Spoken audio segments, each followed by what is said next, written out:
que el problema no son los pensamientos, el problema es lo que tú haces con ellos. Los pensamientos no sanan como las heridas, no se cierran. O sea, los pensamientos acaban por volver. Es raro que no vuelvan. Pero nunca dejé del todo de lado mi sueño de escribir ficción. He escrito 2 novelas. Hoy nos acompaña una mujer que ha hecho del cambio una forma de vida. Marina Díaz fue psicóloga clínica, creadora del blog Psicosupervivencia y autora de una de las newsletters más queridas de los últimos años. Durante mucho tiempo acompañó a otros en sus procesos de ansiedad, bloqueo, decisiones difíciles, hasta que decidió cerrar todo y dar un giro completo, dejar la psicología y empezar a escribir novelas. En este episodio hablamos del miedo a equivocarse, de cerrar etapas, de ser una persona altamente sensible y del poder que tienen las historias para transformar una vida. Marina no solo escribe, sino que observa el mundo con una sensibilidad que desarma y reconforta. Esta es su historia. Separarte de esos pensamientos, porque en el momento en que yo te empiezo a preguntar qué forma tienen, si son imágenes, si son voces, tú te empiezas a dar cuenta de que tú no eres tus pensamientos, que tus pensamientos son algo que tienes, son algo que surge, ¿no? Estamos empezando este proyecto y estamos muy emocionados de traerte conversaciones en donde vamos a aprender mucho juntos. La forma en que nos puedes apoyar es suscribirte al canal de YouTube, es completamente gratis. De esta forma yo me comprometo contigo a traer los mejores invitados y mejorar la calidad de nuestra producción para que juntos descubramos el ADN del éxito. Gracias. Marina, antes de ser psicóloga, antes de ser escritora de ficción, pasaste por la carrera de periodismo en Barcelona. Y entiendo que esa carrera se quedó a mitad del camino, a mitad del camino, perdón. Y en el lenguaje, no sé cómo decir esto, pero en el lenguaje adulto, en el lenguaje de padres, eso se puede ver, y lo digo para los que nos están viendo, lo hago así, entre comillas, como un fracaso, como dejó la carrera a medias porque no la continuó. ¿Se sintió así? Sí. ¿Y qué pasó en ese momento? Entonces, creo que hay un momento pasado de cómo viviste ese, entre comillas, otra vez, fracaso. ¿Cómo lo enfrentaste? ¿Por qué tomaste esa decisión? Esa es una pregunta y voy a hacer la siguiente. Y hoy en el momento presente, ¿cómo lo ves y cómo te ha forjado? Me hace gracia porque, claro, en el momento yo tenía 18 años. No fue ni siquiera dejar la carrera a media. Yo dejé la carrera después del primer cuatrimestre. Yo volví a Málaga en marzo, o sea que fue la mitad de un año. Y de hecho, aprobé prácticamente todas las asignaturas que luego pude convalidar con psicología. O sea que perder un año fue completamente relativo. Sin embargo, claro, yo por aquel entonces, mi trayectoria en la vida, si se puede llamar así, a los 18, había sido muy recta. Yo siempre había sido de las mejores estudiantes, la primera de la clase, todo súper claro. Yo tenía claro que iba a estudiar periodismo desde hacía un montón de años, ¿no? Entonces sí que fue un golpe fuerte para mi identidad. Y yo tuve mucho tiempo hay que ver, que dejé la carrera, que he perdido un año. Hoy lo miro y digo, pero por favor. Claro, también es verdad que cuando tienes 18, por pura matemática, medio año vale más que cuando tienes, como te digo yo, 40, ¿no? Pero ahora digo, medio año, si eso no es nada, si no es absolutamente nada. Fue una experiencia muy interesante, viví en Cataluña, aprendí bastante catalán, conocí gente, una experiencia difícil para muchas cosas, pero al contrario, yo ahora mismo lo vivo con mucho orgullo de decir, fui capaz de decir, esto no es para mí. Además, lo vi muy claro. O sea, yo vi muy claro que yo me había metido en periodismo porque quería ser escritora, pero que en absoluto las habilidades o el mindset que uno necesita para ser periodista y el estilo de vida que eso te da no tienen nada que ver con el de la escritura ni con lo que yo quería conseguir con la escritura. Con lo cual, yo eso lo identifiqué muy rápido, que además es algo que no todo el mundo identifica a los 18 años. O sea, la diferencia entre el campo de conocimiento y el estilo de vida de muchas profesiones es muy bestial. O sea, hay mucha gente que a lo mejor querría ser médico o arquitecto, pero no quiere llevar la vida que lleva un médico, que lleva un arquitecto, ¿no? Mm. Entonces, yo lo vi muy claro que a mí para escribir no me hacía falta eso. Vi claro también que ese no era mi estilo de procesamiento, que es algo que me sorprende mucho haber sabido a los 18 sin haber estudiado psicología. Yo más adelante en psicología aprendería la diferencia entre ser un procesador sintético y un procesador analítico. Una persona sintética es una persona a la que le encanta agarrar datos, historias de aquí y de allá y condensarlas todas en un todo que tenga sentido. Una persona analítica es alguien a quien le gusta ir en profundidad dentro de un tema. Yo soy mucho más analítica que sintética y un periodista en general necesita ser más sintético que analítico. Y lo vi claro y me fui. Aunque había hecho un esfuerzo por irme a Barcelona, mi familia había hecho un esfuerzo económico, de energía, de tiempo. Y dije que no y me volví. Y hoy en día lo vivo eso con mucha admiración hacia mi yo del pasado y agradecimiento, porque creo que habría sido un grave error quedarse en periodismo y que no me habría hecho feliz. Así que es un gran cambio, pero sí he de decir que en el momento me sentó fatal y lo llevé fatal. Sí, hacía la pregunta porque me gustaría en parte de esta conversación, porque vamos a hablar de los distintos cambios que has tenido, y ya los menciono aquí, es pasar de lo que estamos hablando, del periodismo, decir, no, no es lo mío, cambio y tomo una decisión podría llamarse contraintuitiva de lo que venías pensando tal para cambiar e irte a psicología, y luego estás en psicología, te desarrollas en psicología y das el salto a escritura de ficción. Entonces, han habido cambios en tu vida, como todos hemos tenido cambios, pero, pero parte de esta conversación, lo que quisiera también traerle a la audiencia es la valentía que has tenido de tomar esas decisiones, entre comillas, tan drásticas de cambio de identidad, Ujú, como lo mencionabas, cambio de identidad, personal como profesional, que creo que a todos nos pasa, pero no todos tomamos o tenemos la valentía de tomar esas decisiones, y es algo que admiro de ti. Entonces, me gustaría como profundizar en el proceso analítico, como persona analítica que te acabas de denominar, en el proceso analítico tuyo de cómo llegas a autoconocerte y llegar a tomar esas decisiones estando ya sobre la marcha, estando sobre la marcha de periodismo, estando sobre la marcha de psicología. Eh, entonces, es algo que me gustaría profundizar en este episodio. ¿Cómo manejaste esta situación de dejar el periodismo frente a tu familia, frente a tus amigos, frente a tu network cercano que me imagino que cierta influencia tiene como la tienen para todos nosotros? yo lo conté, me acuerdo de que cuando fui en Navidad a casa, se lo conté a mis padres. En principio, creo que no me pusieron mucha pega, aunque mi padre más adelante me dijo em, que a él le hubiera hecho ilusión que yo terminara periodismo en Barcelona, como mi hija que estudió periodismo en Barcelona. Pero en el momento no me pusieron mucha pega, mis padres y yo teníamos una buena relación y yo creo que ellos respetaban mi criterio. Y con mis amigos, pues lo dije también. Yo creo que en mi cabeza era más de lo que la gente luego pensó. O sea, yo creo que la gente diría: "Ah, vale, pues va a cambiar de carrera". Pero en mi cabeza sí que lo viví como un fracaso. Y es verdad que mis amigos, sobre todo los que se habían ido a estudiar fuera como yo, tenían todos historias de: "Uy, lo bien que me lo estoy pasando, la de gente que estoy conociendo, las fiestas, tal". Entonces, cuando yo volví en marzo a Málaga y me vi allí muy descolgada, sin saber qué hacer con mi vida, me puse, pues tú sabes, a sacarme el carnet de conducir, a perder el tiempo de la forma en que solo puedes perder el tiempo cuando tienes 18. Y entonces, es verdad que eso, que en mi cabeza yo me veía como, he fracasado y todos los demás están empezando sus vidas y yo me he quedado atrás. Pero bueno, porque yo siempre he sido muy Antoñita la Fantástica y un poquito dramática.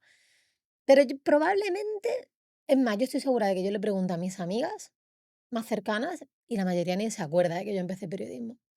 Mis padres, yo me imagino que eso sería un blip en, en la realidad y ya está.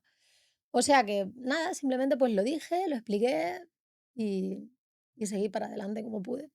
La importancia, o sea, aquí me salta la importancia de ser genuina y de tomar tus propias decisiones, no dejarte influir por lo que pueda ser tu medio ambiente. En este caso, cuentas el apoyo de tus padres, pero quiera que no, pues tener esa conversación y enfrentar la conversación y el que más adelante tu padre, y que te lo dice, tiene esas aspiraciones propias de él, de que su hija le hubiera gustado que fuera periodista y se hubiera graduado. El tener esas conversaciones difíciles en esos momentos, creo que, como decía la palabra antes, es ser muy valiente, y creo que es importante.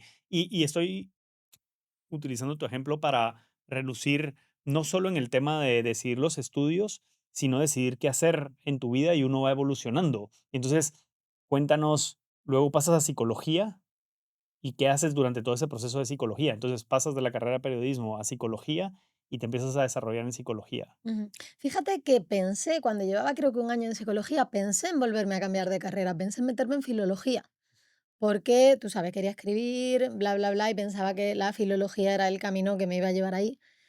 Y ahí sí que lo recuerdo como algo de decir: "Dios mío, otra vez cambiarme de carrera, eso sería como la muerte". Pero en un momento dado me di cuenta de que uno en realidad no necesita una carrera concreta para ser escritor, que puedes ser escritor siendo cualquier cosa y que incluso te enriquece. Es más, yo diría que probablemente la psicología es una de las mejores carreras para un escritor, sobre todo un escritor de ficción que quiera ahondar mucho pues, en los personajes, en la vida emocional de esos personajes. Pero bueno, pues me metí en psicología, la verdad es que la carrera me gustó mucho enseguida. Y fue una carrera que disfruté muchísimo, es una carrera muy bonita. Estudias el comportamiento humano y no sé, me parece, o sea, estoy muy contenta de haber hecho psicología, la verdad. Tenía claro que quería ser psicóloga clínica, tenía claro que quería estudiar el PIR, que es la especialidad en psicología clínica que se hace aquí en España en los hospitales públicos. Entonces, una vez que tuve eso claro y una vez que superé esa crisis de, debería estar haciendo filología, fue todo bastante, ya está, yo me puse, empecé en primero, bum, bum, bum, bum, en 5 años la terminé y ya está. ¿Y qué empezaste a hacer clínica con psicología clínica? Sí, o sea, en la carrera tú podías especializarte en clínica, pero luego en realidad eso no tenía demasiada trascendencia. Ahora mismo no sé muy bien cómo está todo el camino legal de un psicólogo. Porque en mi época, en mis tiempos, para ser clínico tú tenías que hacer, o sea, para ser clínico tú tenías que hacer el PIR, que el PIR es una especialidad que tú haces, te presentas a un examen y en mi promoción éramos 2.700 aspirantes para 161 plazas, si no me equivoco. Wow. O sea, que el ratio aspirante-plaza es muy duro. Y luego podías ser psicólogo general sanitario, para lo cual, si no me equivoco, tenías que estudiar un máster. ¿Privado? ¿Público? No lo sé. La verdad es que como nunca quise ir por ahí tampoco lo miré mucho, pero bueno, tenías que estudiar ese máster y luego ser psicólogo general sanitario a ti te capacita para hacer una serie de cosas y ser psicólogo clínico otra serie de cosas. Entonces yo tenía claro que yo quería ser clínica, yo veía para mí muy asequible sacar ese examen y así fue, lo saqué relativamente rápido y lo veía también como el camino más recto y más sencillo para empezar a ejercer. He de decir que yo siempre he estado muy motivada por la autosuficiencia y a mí me gustan mucho los caminos donde hay claridad y donde no es un juego de azar. A mí los juegos de azar me ponen muy nerviosa, entonces mientras más cosas pueda yo controlar, mejor. Y yo este camino lo vi eso, como muy claro, como muy que podía seguirlo con relativa facilidad y empezar a trabajar y a ser autosuficiente relativamente pronto para estándares españoles, Mm. que no son los mismos que los de otros sitios. Claro, porque son 5 años, ¿no? En otros lugares, me imagino que será mucho más largo el tema de sí. Claro, aquí eran 5 años de carrera, que ahora es el grado, que creo que son 4, pero en mi época eran 5, más luego 4 años de especialidad, más el año que perdí, entre comillas, en periodismo, más el año que pasé estudiando el PIR. La especialidad, eso sí, es, tú cobras ahí, o sea, que allí ya empiezas a trabajar y cobras poquito, pero ya te puedes empezar a mantener por ti mismo. En total, luego hice el máster, o sea, que en total, pues, unos 10, 11 años de formación. Muchísimo tiempo, sí, como Mm, formación. Em, en esa formación, entiendo, estás especializada en algo que los acrónimos es ACT, ACT, ACT. terapia de aceptación y compromiso. Ujú. ¿Nos puedes explicar qué es ACT? Sí, la terapia de aceptación y compromiso es un tipo de terapia y de comprensión del mundo que se basa en orientarte hacia lo que nosotros llamamos valores, que serían esos significados elevados por encima del día a día, el otro término técnico es augmental, o sea, que aumenta lo que tú estás haciendo porque lo orientan hacia algo que para ti tiene un sentido un poco elevado, un poco trascendente. Y a su vez, contactar con lo que llamamos los eventos internos, que pueden ser tus pensamientos, tus sensaciones, emociones y demás, darles espacio dentro de ti y orientar tu conducta, lo que tú haces en tu día a día, hacia esos valores, hacia eso que te inspira. Eso en la práctica significaría que si yo, por ejemplo, tengo ansiedad, en lugar de obsesionarme o de agobiarme muchísimo porque tengo pensamientos de ansiedad, porque tengo sensaciones físicas de palpitaciones o de que me sudan las manos, de que no puedo respirar, en vez de centrarme en todo eso y hacer lo posible por evitarlo, porque en ACT creemos que la raíz de los problemas está en evitar estos eventos internos que pueden no ser muy agradables, Yo le hago espacio, me doy cuenta de que es parte de ser un humano, es parte de la experiencia humana, que todos tenemos pensamientos agradables, desagradables y neutros, no pasa nada. Y en lugar de eso yo pienso en quién quiero ser, en cuáles son los valores que me orientan, en qué quiero que se diga de mí cuando yo me muera, en qué quiero transmitirle a mis hijos. Y eso es en lo que me fijo para orientar mi conducta. Entonces, en lugar de decir, imagínate que a mí venir aquí al podcast me pone nerviosa, y en lugar de decirte, mira, Jorge, no, no puedo venir porque me da ansiedad, yo pienso, ¿se alinea esto con mis valores? Pues sí, porque es algo que me va a permitir hablar de cosas que me interesan, me va a permitir quizá echar un cable a personas que estén en una situación parecida y por mucho que yo venga aquí y me ponga un poquito nerviosa, voy a respirar, voy a hacer espacio a eso, a las sensaciones, a los pensamientos y voy a concentrarme en caminar hacia esos valores. Bien, por lo que describes, y me corrige si estoy equivocado, pero no puedo dejar de pensar en la similitud que tiene ACT con pensamientos budistas,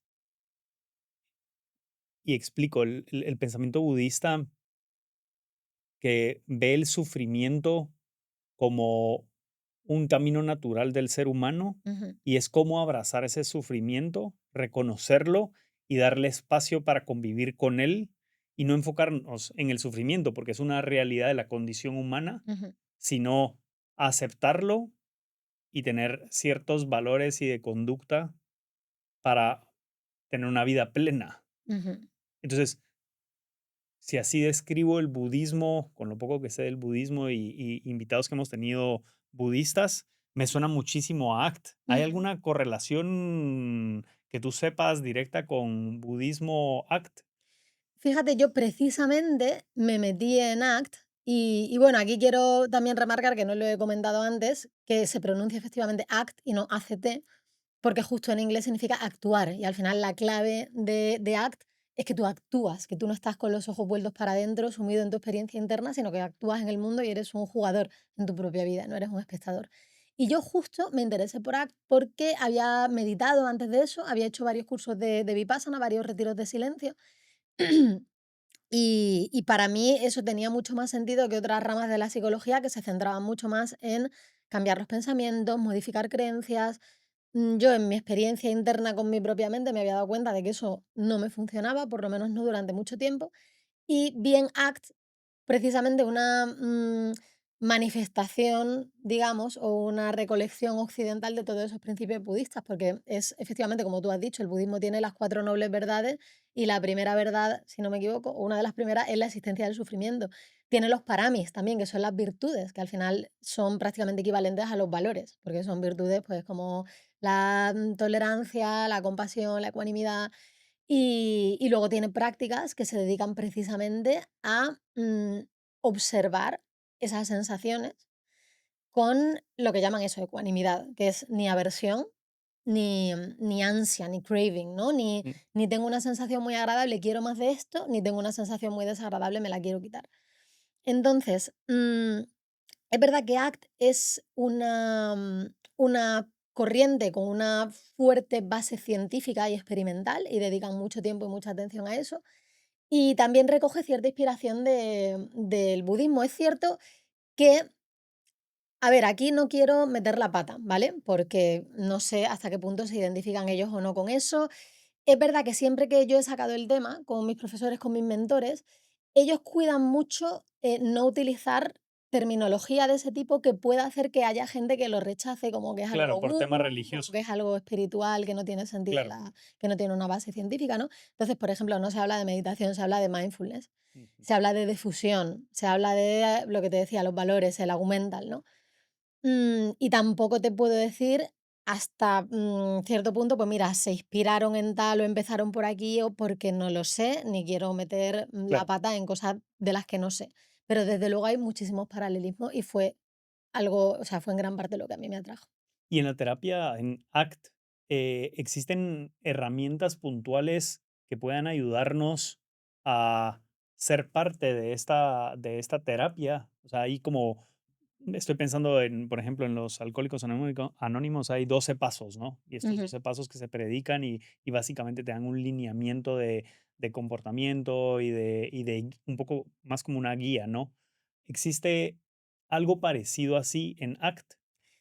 En ACT, tú como terapeuta, por lo que empiezas siempre es por lo que nosotros llamamos el análisis funcional, que quiere decir analizar con la persona la relación entre sus eventos internos, sus pensamientos y sus sensaciones, lo que la persona hace cuando aparece y cómo esto se traduce en su vida, si funciona o no funciona y si le acerca o le aleja a los valores. Entonces, esto es algo que no es por sí una herramienta que tú le das a la persona, es algo que tú construyes con esa persona. Entonces, imagínate, yo qué sé, ponme un ejemplo de un problema, puede ser tuyo, puede ser inventado, algo por lo que alguien podría ir a ver a un terapeuta.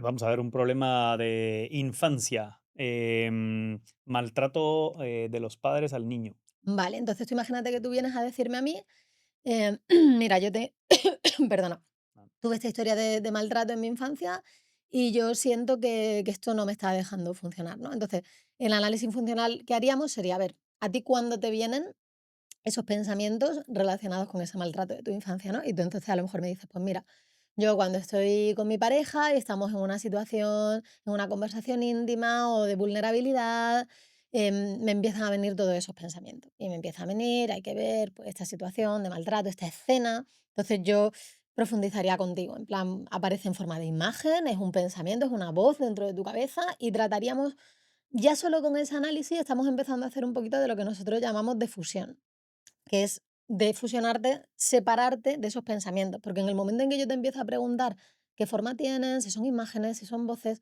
tú te empiezas a dar cuenta de que tú no eres tus pensamientos, que tus pensamientos son algo que tienes, son algo que surge, ¿no? Entonces, tú me explicas qué pensamientos vienen y demás, y entonces yo te digo, vale, cuando aparecen, ¿qué haces?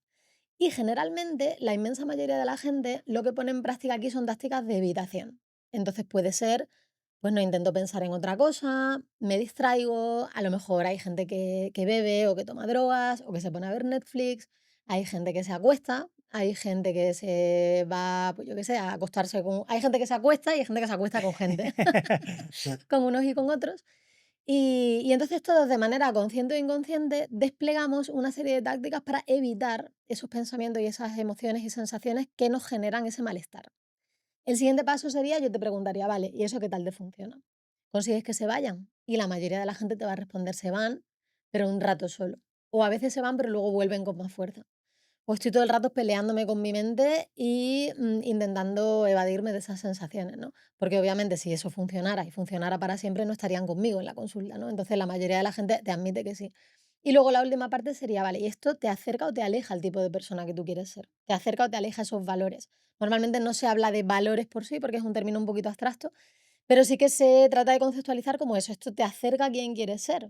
Estás orgulloso de la persona que eres. Y la mayoría de la gente te va a decir, mira, no, porque no me gusta ser la persona que está siempre bebiendo o que está todo el día tirado viendo Netflix o que evita. Otra gente despliega estrategias a un nivel más pues, social. Por ejemplo, ¿no? Yo evito todas las relaciones sentimentales o toda la vulnerabilidad porque me trae estos pensamientos. Pues no, me encuentro cada vez más solo, más aislado, mis relaciones se deterioran, mi trabajo se deteriora. Y entonces, una vez que tú tienes todo esto, se suele hacer con distintas circunstancias, con distintos pensamientos, para que la persona integre que el problema no son los pensamientos, que el problema es lo que tú haces con ellos. El problema es que te empeñas en evitarlos, en alejarlos de ti. Con lo cual, pues una vez que tú ves esto, la persona llega a un estado que nosotros llamamos de desesperanza creativa porque no ve otra solución y dice, vale, entonces, ¿qué hago? Y es importante llegar a esa desesperanza porque de ahí es de donde sale esa voluntad de cambiar. Hasta que ujú. uno no toca fondo, normalmente no recoge la suficiente energía o la suficiente inspiración para cambiar. Entonces, cuando la persona te dice, vale, entonces, ¿qué hago? Si todo esto, que además me has puesto un montón de ejemplos de cosas que estoy haciendo y que no funcionan y que me alejan de quien quiero ser, y entonces ahí es donde entran técnicas, pues, del tipo de la de fusión, pues yo qué sé, puede ser visualización de esos pensamientos y esas imágenes y visualizarte a ti mismo alejándote de ellas. Pueden ser más técnicas tipo mindfulness de conectar con tu cuerpo, de escanear tus sensaciones, de visualizar esas sensaciones. Por ejemplo, pues la ansiedad es una bola de acero que tengo en el pecho. Vale, visualiza esa bola, aléjala de ti, ahora acércala, ahora obsérvala. O sea, al final son todo técnicas destinadas a que tú aprendas a identificarte como un espacio en el que pasan cosas, a que dejes de estar con tus pensamientos aquí. Se utilizan mucho también las metáforas, tanto las metáforas como historias como mucho metáforas físicas. Por ejemplo, yo te puedo decir a ti, Jorge, toma tu mano derecha. Tómala. Vale, imagínate que aquí está tu pensamiento, ¿vale? Y tu pensamiento es: abusaron de mí cuando era pequeño. Y te lo imaginas, ¿no? Mira tu palma, imagínatelo ahí, ¿vale? Y ahora ponte tu palma aquí pegada y dime qué ves. ¿Qué ves? Nada, mi mano, Tu mano. Vale, ahora aléjala, pues 2 palmos, así. Y ahora dime qué ves. mis dedos, mi piel, ¿Y ves más cosas? Si tú miras para arriba, para abajo, ¿ves otras cosas? ¿Ves el estudio? ¿Me ves a mí? ¿correcto? Sigues viendo la mano, pero ves más cosas, ¿no? Sí. Entonces, esto, por ejemplo, sería una metáfora para a ti enseñarte de una manera implícita y de una manera experiencial, que es mucho más potente que simplemente hablar, que tú puedes seguir conviviendo con ese pensamiento, lo puedes tener aquí, ¿no? Y lo veo, abusaron de mí, pero también te veo a ti. Y puedo hacer cosas, ¿no? Con mi mano aquí puedo hacer cosas, con mi mano aquí no puedo hacer nada. Entonces, ese tipo de metáforas se utilizan mucho. Y bueno, básicamente con eso es con lo que vamos trabajando, con la conversación, pero se intenta mucho que la persona, o sea, se intenta mucho que la terapia no se convierta en otro espacio de rumia, porque al final, por rumia me refiero a darle vueltas y vueltas a lo que te ha pasado, a lo que deberías hacer, a tu preocupación, a tu pasado, a tu futuro. La mayoría de las personas rumiamos mucho, es un factor común a prácticamente todos los problemas. Y muchas veces ir a terapia se convierte en otro espacio de rumia, donde yo llego y te empiezo a alargar y me paso 40 minutos contándote lo mal que va todo, lo mal que me llevo con mi compañero de trabajo, lo desdichadita que soy, y eso al final no ayuda. O sea, no somos recipientes que podamos vaciar. Somos un espacio en constante movimiento y tenemos que aprender a relacionarnos con esas experiencias internas. Entonces, aunque se utiliza la conversación en terapia, pero se trata siempre de orientar a la persona hacia su experiencia. Y aquí me genera la duda en, en este tipo de terapia, entonces se invita a aceptar, por entenderlo bien, se invita a aceptar las emociones, pensamientos que se vienen, pensamientos, hablemos de pensamientos, los pensamientos que se vienen, como aceptarlos y tenerlos ahí, o a confrontarlos, que es ir hacia ese pensamiento, digamos, los pensamientos, decíamos en el ejemplo del abuso infantil, vamos a seguir en ese mismo ejemplo, y es, tú como psicóloga me acompañas o me invitas o me das las herramientas para ir hacia ese pensamiento en ese momento y tratar de sanarlo, como la analogía de las heridas, ¿no? Si yo me corto y me hago una herida, ¿cómo hago para que se cierre y deje de sangrar? Ujú, Porque probablemente lo que me está pasando, otra vez en el ejemplo, que en mi caso no es real, pero pueden haber otros, si esa herida no sana bien, sigue abierta y puede, se me puede infectar, y por eso es que me siguen generando esos pensamientos negativos. Ya no son pensamientos de un acontecimiento real que me sucedió, sino es algo que me afecta emocionalmente porque hay una herida marcada en mi infancia que no ha sido sanada. ujú.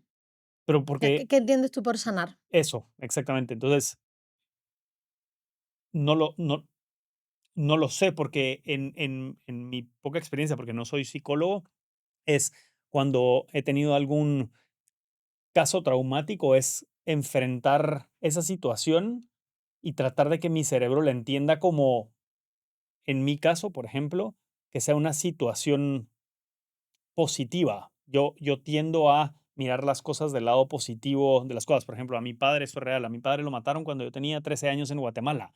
Y es un evento traumático que me cambia la vida, definitivamente. Pero yo hoy lo veo como una situación, ni buena ni mala, pero una situación que tenía que pasar para que yo fuera lo que hoy en día soy. Entonces no puedo estar más agradecido por lo que sucedió, aunque fue una tragedia, y ojalá no hubiera pasado, pero como ya pasó y no lo controlo y no está en mi control, soy responsable de lo que puedo sentir con ello. Y como me hago responsable de mis emociones y mis pensamientos, voy hacia mis pensamientos y les doy una vuelta del lado positivo de decir, gracias a esa situación, gracias o no, pero gracias a esa situación, yo soy lo que soy hoy. Y eso me ha forjado a tener este tipo de mentalidad, a comportarme como me comporto, y así con diferentes etapas o posibles episodios traumáticos de mi vida, pero es ir hacia el momento en mi cerebro de lo que sucedió, por ejemplo, en el ejemplo que daba, la muerte de mi padre, y enfrentarme a ese sentimiento, pensamiento, emoción para darle la vuelta, que se vuelva algo positivo, Ujú, y lo utilizo a favor en mi psicología, en mi día a día, durante a lo largo de mi vida. ujú. No sé si me Sí, explico. vale, tiene muchas capas esta respuesta. A ver si consigo, Sí. si consigo orientarme y explicarme bien. Em, Tal y como nosotros lo entendemos desde ACT y desde la terapia contextual, hay que tener, te habla de las metáforas y hay que tener mucho cuidado con la metáfora que se utilizan, porque al final una metáfora lo que hace es establecer una equivalencia entre dos cosas, ¿no? Y si esa equivalencia no es real, la metáfora te puede confundir mucho, ¿no? Porque en mi experiencia, y no sé en la tuya, los pensamientos no sanan como las heridas, no se cierran. O sea, los pensamientos acaban por volver. Es raro que no vuelvan. Por cómo funciona la mente. La mente al final funciona asociando y funciona con asociaciones muy rápidas y en su mayoría involuntarias. Yo estoy segura de que a ti hay un montón de estímulos que te evocan ese pensamiento de la muerte de tu padre. Que puede ser, no sé, a lo mejor pueden ser noticias de Guatemala o puede ser alguien que se le parezca, que ves por la calle o alguien que se llama igual, ¿no? Y es literalmente imposible, por lo menos yo no he descubierto la manera de hacerlo, que ese estímulo a ti no te genere esa respuesta porque sucede muy rápido. Es, como si yo te digo: "No, es que yo quiero que si te pincho, a ti no te duela". Pues no, es que es imposible eso, a no ser que te anestesie, y de momento no se ha encontrado la forma de anestesiar selectivamente partes de nuestro cerebro o de borrarlos, ¿no? De acuerdo, pero no, perdón que interrumpa, pero Sí, no eres responsable de que esa respuesta sea positiva o negativa, y otra vez es subjetivo, positivo o negativo, pero subjetivo en mi percepción de positivo y negativo para mí. O sea, puedo hacer que esa respuesta sea positiva. En el caso de mi padre, dabas tú el ejemplo.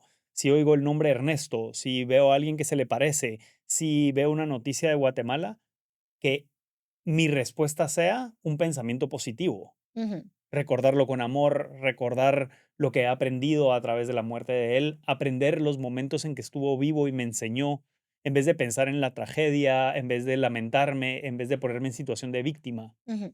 Claro, si te fijas, antes, he hablado de estrategias, lo que llamamos estrategias de evitación o estrategias de control, que creo que no he utilizado ese nombre antes, como maneras que tenemos los humanos de intentar cambiar nuestros pensamientos, modificarlos, hacerlos mejores.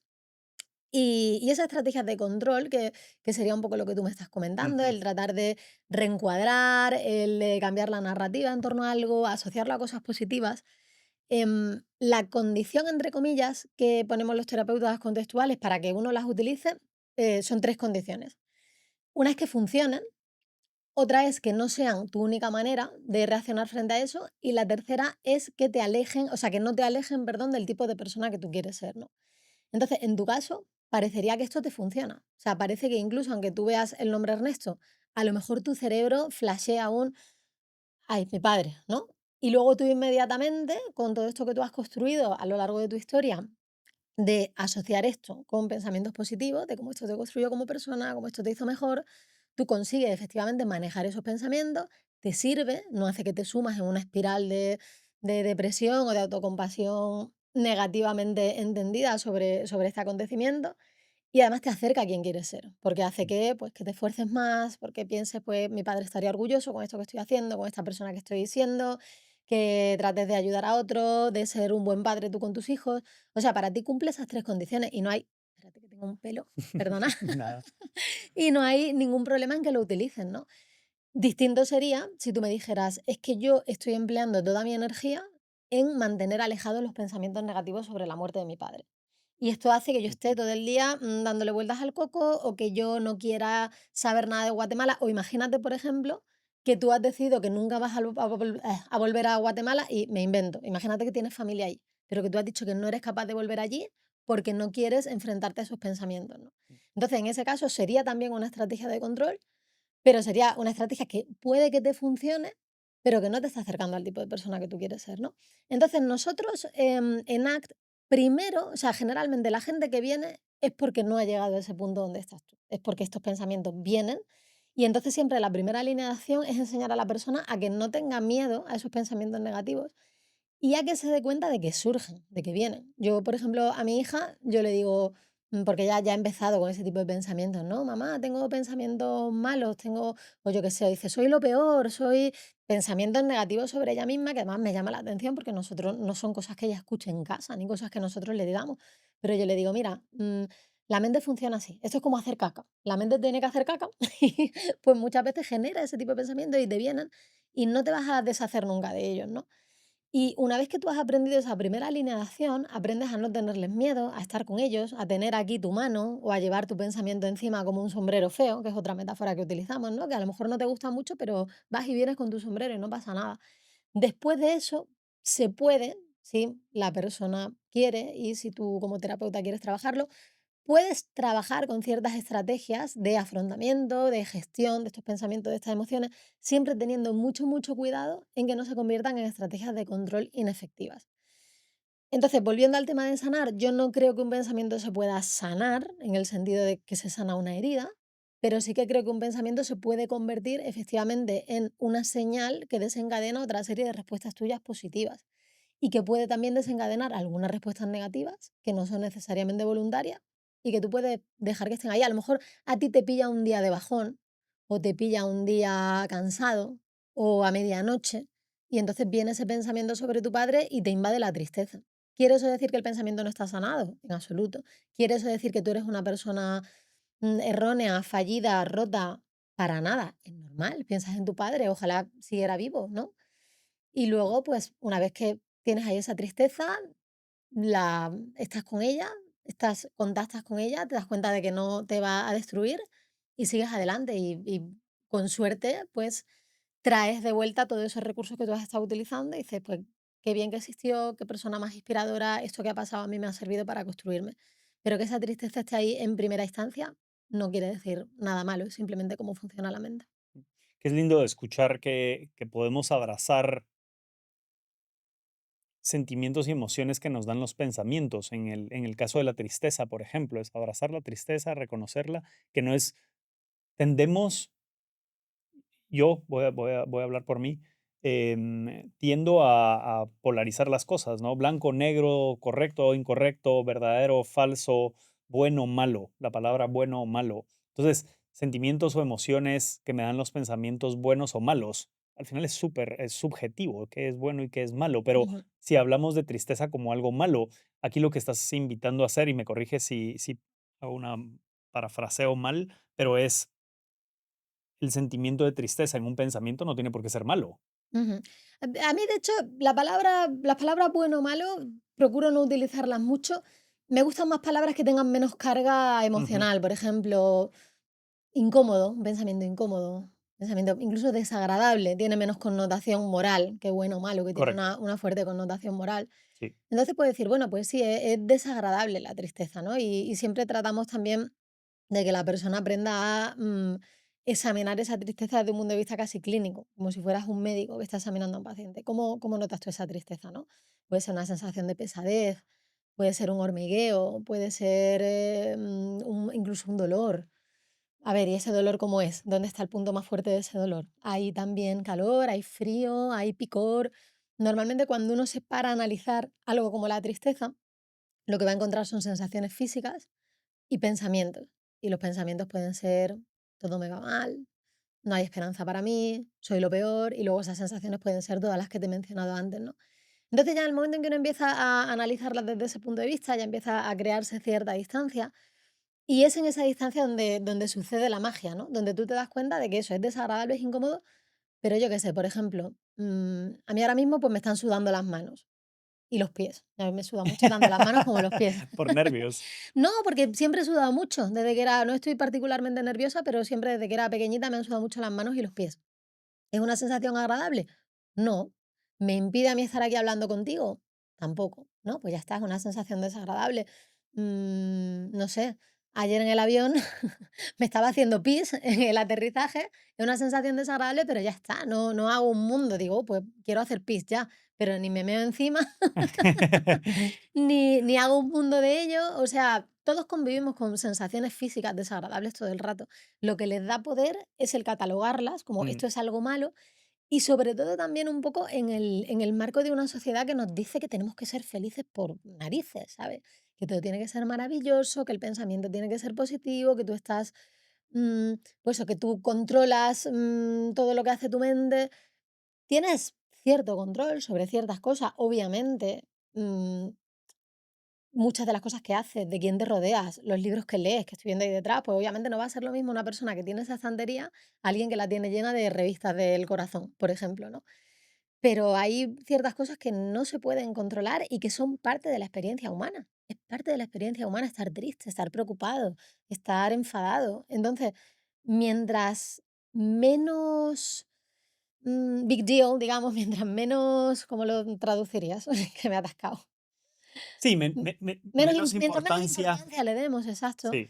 menos te va a molestar. Y si tú aprendes a poner esas, sensaciones en la misma categoría en la que pones me hago pis o me sudan las manos, puedes seguir con tu vida y te das cuenta de que, de hecho, lo más probable es que se vayan antes si uno no lucha con ellas.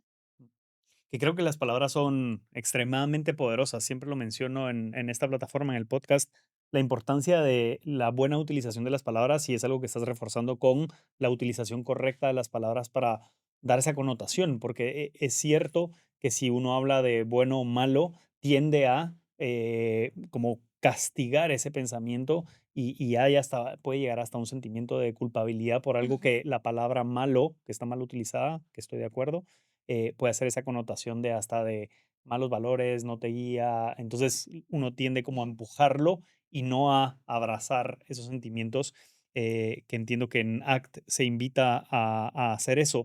Hay una palabra que has mencionado varias veces, otra vez creo que las palabras son poderosas y por eso lo saco a relucir, control. ujú, ¿Qué tan importante es el tener control? Y aquí y creo que va a ser una pregunta muy, muy vaga, pero a ver si me hago entender. Es, ¿qué tan importante es tener el control de tu vida, de tus pensamientos, de tus sentimientos? O como hay un muy buen libro que se llama Let Go, suéltalo. ujú, Y hay otro libro maravilloso de Michael Singer que se llama La liberación del alma. No sé si ujú. has tenido oportunidad de leerlo. Pues mira, justo, me encontré con ese libro hace a lo mejor, ¿qué? 2 o 3 semanas, en una lista de alguien de Substack que decía uno de los libros que le había cambiado la vida, y me lo anoté para leérmelo, y no había oído hablar de él hasta entonces, pero hace, ya te digo, 2 3 semanas, no más.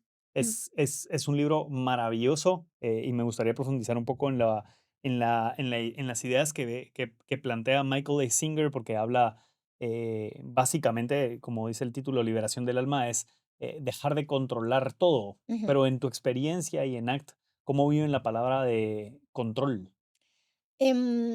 Volviendo un poco al tema del significado de las palabras, procuramos no hablar tanto de lo bueno y lo malo como de lo que te sirve y lo que no te sirve. Al final, te comentaba antes el tema del análisis funcional y todo se examina mucho en ACT desde el punto de vista de la función que cumple y de si eso se alinea o no. Al final, el test de litmus para todo es, te acerca o te aleja a la persona a la que quieres ser, ¿no? Entonces, en ese sentido, el control, pues de nuevo, no es ni bueno ni malo, es te sirve o no te sirve. Tú estás intentando todo el rato controlar, pues, yo qué sé, imagínate a tus hijos, ¿no? Tú que Mm, eres padre también, y enseguida te das cuenta de que los hijos, pues nosotros los podemos guiar, mentorizar, apoyar, pero controlar a un hijo, ya te digo yo, vas a sufrir mucho. vas a sufrir mucho, exacto, ¿no?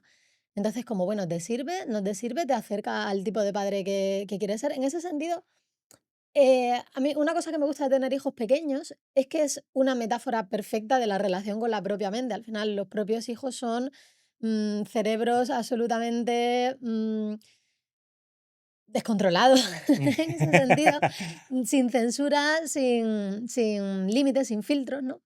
Y tú tienes que aprender a gestionar eso sin que se te cabreen, ¿no? Mi hija, cuando yo empiezo, venga, Alana, esto, lo otro, tal, mamá, llega un punto en que se cabrea y con la propia mente muchas veces funciona así también, ¿no? Intentamos controlar esos pensamientos, esos sentimientos y llega un punto en que tu mente se cabrea, ¿no? Entonces, al final, pues es verdad que las estrategias de control tienen muchas veces esa connotación negativa, desde el punto de vista de que no suelen servir, no para todos los casos, no a largo plazo. Pero bueno, también hay muchas cosas que sí que están bajo tu control de tu vida, de quién eres, de cómo te presentas al mundo, de lo que haces, de tus hábitos. Lo que pasa es que es verdad que yo creo que incluso en el mejor de los casos, en el mejor de los escenarios, el control es limitado y muy relativo. Y de nuevo, cuando uno tiene hijos también se da cuenta, ¿no? A mí me hace mucha gracia, estoy viendo ahí los 2 libros de Tim Ferriss y me estoy acordando de un artículo que leí hace mucho tiempo de una bloguera que tenía 2 hijos y decía que ella no se fiaba, que ella ya no escuchaba consejos de productividad de ningún tío sin hijos. Porque decía: "Claro, yo soy yo soy Tim Ferriss y digo que sí, que me voy a levantar a las 5 de la mañana". Claro, sin hijos, sin pareja. Claro, concretamente Tim Ferriss no madruga, por lo que sé, pero bueno, es lo típico, ¿no? De a las 5 de la mañana me levanto, medito, veo la salida del sol, escribo mis afirmaciones y es como, vale, yo me levanto a las 5 y a las 5:15 mi hijo me huele Claro, y empieza a llorar. claro, ¿Y te ahora tira el qué? biberón en la cabeza. Exacto. Y entonces uno se da cuenta de que pueden ser los hijos, puede ser una enfermedad, puede ser, pues yo qué sé, hace poco una muy cercana amiga mía ha recibido un diagnóstico de salud tremendo. ¿Y ahora qué? Pues ahora toda su vida manga por hombro, todos los planes que había hecho se van al carajo. Entonces yo creo que tenemos que estar siempre dispuestos a darnos cuenta de que tenemos control hasta cierto punto. Y creo que eso es algo que claro, que a mucha gente le conviene. A ver, a mí esto de la gente te quiere vender y tal, pues yo qué sé, yo soy pro capitalismo, pienso que es el menos malo de los sistemas y no quiero entrar tampoco en esa retórica un poquito populista, pero sí que es verdad que la ilusión de control es muy rentable, ¿no? Porque sí, si tú sigues exactamente mi dieta y mi sistema de ejercicios, tú te vas a librar de todo, no vas a tener ni cáncer, ni demencia, vas a vivir hasta los 250 años, vas a encontrar a la pareja de tu vida y vas a vivir de tu pasión. Y es como, bueno, sí, ¿sabes? Hay cosas que no están bajo tu control. Y me parece que mientras antes hagamos las paces con eso, más felices vamos a ser. Creo que hay una parte importante de controlar lo que está en tu mano y otra de dejar ir lo que no, como la plegaria famosa, ¿no? De Alcohólicos Anónimos, de dame, como dice, la fuerza para cambiar lo que está en mi mano, cambiar, la serenidad para aceptar lo que no está en mi mano y la sabiduría para distinguirlo. Entonces creo que eso recoge perfectamente la receta para una buena vida. Sí, completamente de acuerdo. Y yendo al libro que probablemente vayas a leer, que lo tienes ahí en la lista de Michael de Singer, él en una parte del libro que básicamente habla un poco a más profundidad de lo que estamos hablando, de los pensamientos y cómo liberarte de tu propio ego y de tu propio ser, hace una pregunta de ¿quién es Marina? Entonces, ¿cómo responderías esa pregunta? Quiero hacer el juego. Claro, a ver, aquí he hecho trampa porque yo he meditado mucho y soy terapeuta contextual, entonces yo te diría que Marina es un espacio en el que pasan cosas. Esa es la respuesta de Michael de Singer, que a mí, lógicamente, como yo no tengo la educación profesional que tú has tenido, me vuela la cabeza cuando lo leo, porque él empieza haciendo este juego como, bueno, ¿quién es Jorge? Entonces, Jorge es Jorge Arturo Cáceres, de 38 años, vive en Madrid, en dirección tal, tal, tiene 3 hijos, una esposa que se llama tal, y ese es Jorge. Entonces te dice, bueno, esos son los títulos que alguien le puso a Jorge Claro, y la situación en donde vive Jorge, pero ese claro. no es Jorge. Entonces, ok, si no, entonces sí, tiene razón, ok, ese es como mi nombre, mi título. Entonces, no, Jorge es una persona apasionada por hacer un podcast, por ayudar a las personas, le encanta el mundo del emprendimiento. Entonces te dice, pero eso es las pasiones de Jorge y lo que lo mueven, pero no es Jorge en su esencia. Y Claro. así se va indagando, indagando, indagando, indagando, indagando, hasta que llega a la conclusión de decir, yo soy el que ve pasar todos estos acontecimientos, el que ve pasar a Ujú, Jorge como personaje en esta nave que es su cuerpo ujú, y lo ve actuar, pero no es él. claro. Soy el que lo ve todo, El punto de observación, el punto de exacto. observación, el Ujú, punto de observación de los pensamientos y de las acciones de ese personaje que se llama Jorge, pero ujú, yo no soy ni siquiera Jorge, soy ese punto observador desde exacto, arriba. exacto. Pero al final le suena muy filosófico, muy espiritual, pero si uno lo piensa bien, es un poco raro cómo nos definimos hoy. Nos definimos en base a nuestros títulos. Empezamos esta conversación de Marina, antes de ser psicóloga, te dije, antes de ser escritora de ficción, Ujú, eras periodista de Barcelona. Te estoy denominando como persona con tus títulos profesionales. ujú, exacto. Sí, y al final es justo lo que tú dices y me gusta mucho eso que cuentas, cómo él a través de preguntas te va llevando a una conclusión, porque al final no es algo que te puedan explicar, es algo que tú tienes que experimentar. Mm, Y eso en terapia en A se hace a través siempre de la experiencia, ¿no? Tienes este pensamiento, observas el pensamiento, observas las sensaciones y date cuenta de que hay un yo que está ahí observando esos pensamientos y hay un yo que se da cuenta, hay un yo que nota, eso es lo que se llama enmarcar en jerarquía, o sea, hay una jerarquía donde está el yo y luego por debajo están los pensamientos, las sensaciones, los eventos internos, ¿no? Y a través de eso y a través de la experiencia de la persona, tú haces que comprenda eso, pero siempre desde un punto de vista completamente experiencial y completamente implícito. Tú si eso lo explicas simplemente, la persona te va a decir, sí, sí, sí, lo entiendo, pero no se va a traducir en que luego esa persona, cuando le vienen esos pensamientos, sea capaz de relacionarse con ellos de manera diferente. Por eso es muy importante como terapeuta que tú aprendas a hacer todo esto de manera experiencial. Yo al principio no sabía, o sea, yo había leído libros sobre ACT, había meditado lo que sea, pero yo se lo explicaba a la persona y le decía, pero que tú no eres tus pensamientos. Y la persona decía, es verdad, pero claro. no tenía nada que ver, no se reflejaba en que ese sufrimiento disminuyera. Luego ya cuando hice el máster y ya entrené como terapeuta, supe cómo hacer eso a través de esas metáforas, a través de esos ejercicios que hacen que la persona ese conocimiento lo integre realmente. Sí, o sea, la importancia, me gustaría traer nuevamente a relucir, que ya lo mencionaste antes, pero ejercicios que, que yo puedo hacer desde mi casa para fortalecer esto, para conocer esto. Ujú, ¿Hay algunas herramientas o técnicas que pueda hacer yo hoy yendo a mi casa para ir experimentando esto? ujú. Pues, yo recomiendo que esto que he comentado antes del análisis funcional, que yo lo he descrito un poquito, lo puede hacer uno perfectamente en su casa con papel y lápiz y ponerse a examinar todos esos pensamientos y toda esa secuencia de conductas, de reacciones, de a dónde te llevan y demás. Luego, todo lo que son ejercicios tipo, por ejemplo, el body scan, que eso lo puedes buscar en YouTube, hay guías sobre body scan que te llevan a lo largo de todo el proceso y que se parece mucho a esa meditación vipassana de la que te hablaba antes, que es la que yo mejor conozco, y es sencillamente notar las sensaciones que tiene tu cuerpo en un momento determinado. Y sensaciones pueden ser, pues yo qué sé, por ejemplo, ahora, ¿qué sensaciones notas tú? ¿Qué sensaciones siento Ujú, yo ahorita? sí. Tengo calor, porque estamos pasando el verano en Madrid.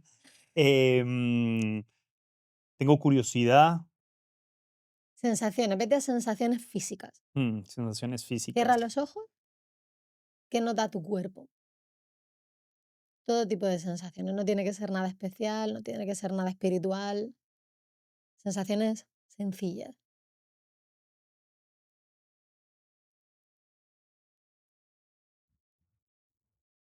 sensaciones. Lo primero que siento es, de verdad, calor. Luego tenemos un aire aquí al lado que está circulando y cuando pasa por mí siento frescura. Ujú. Luego está mi cerebro a mil pensando Pero vuelve en a lo tu que estamos cuerpo. Deja, conversando. deja tu cerebro, vuelve a tu cuerpo. ¿Qué nota tu cuerpo? Por ejemplo, tus brazos.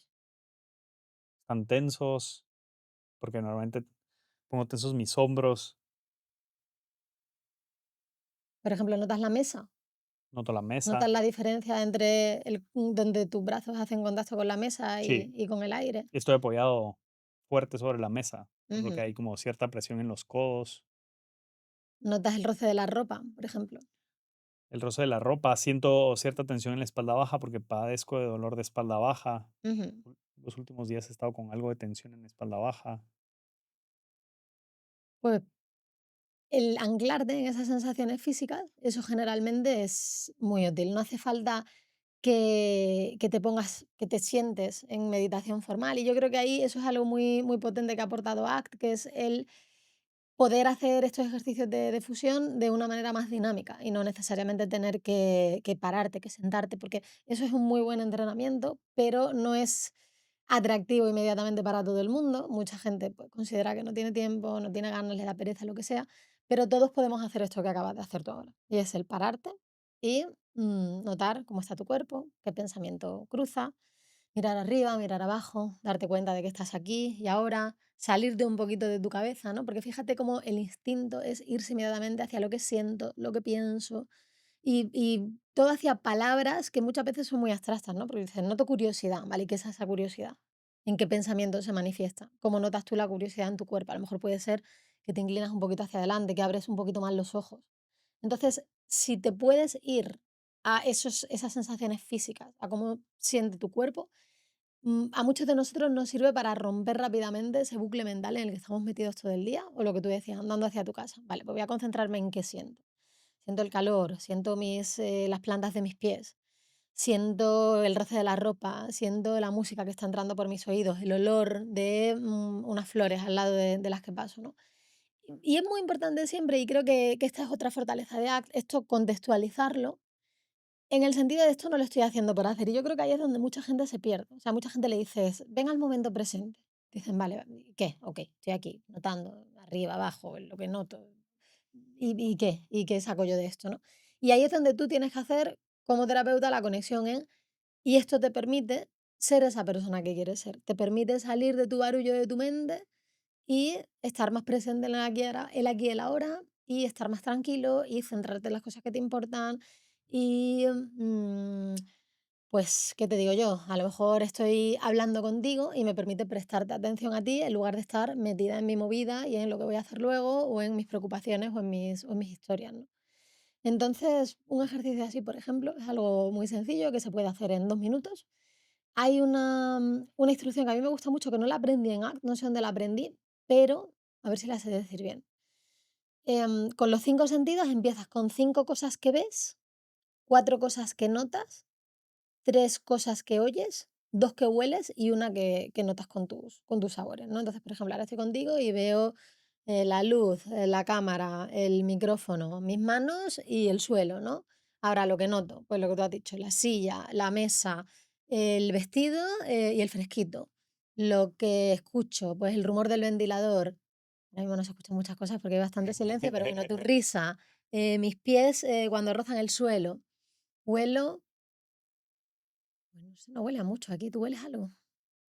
Porque sé que tengo ahí un ambientador, entonces estoy haciendo Mira, trampa. tú conectas con el ambientador, pero bueno, si no puede ser, huelo mi brillo de labios Ujú. y huelo Tu perfume. mi perfume, Sí. por ejemplo. Y lo que noto, pues noto el sabor del agua.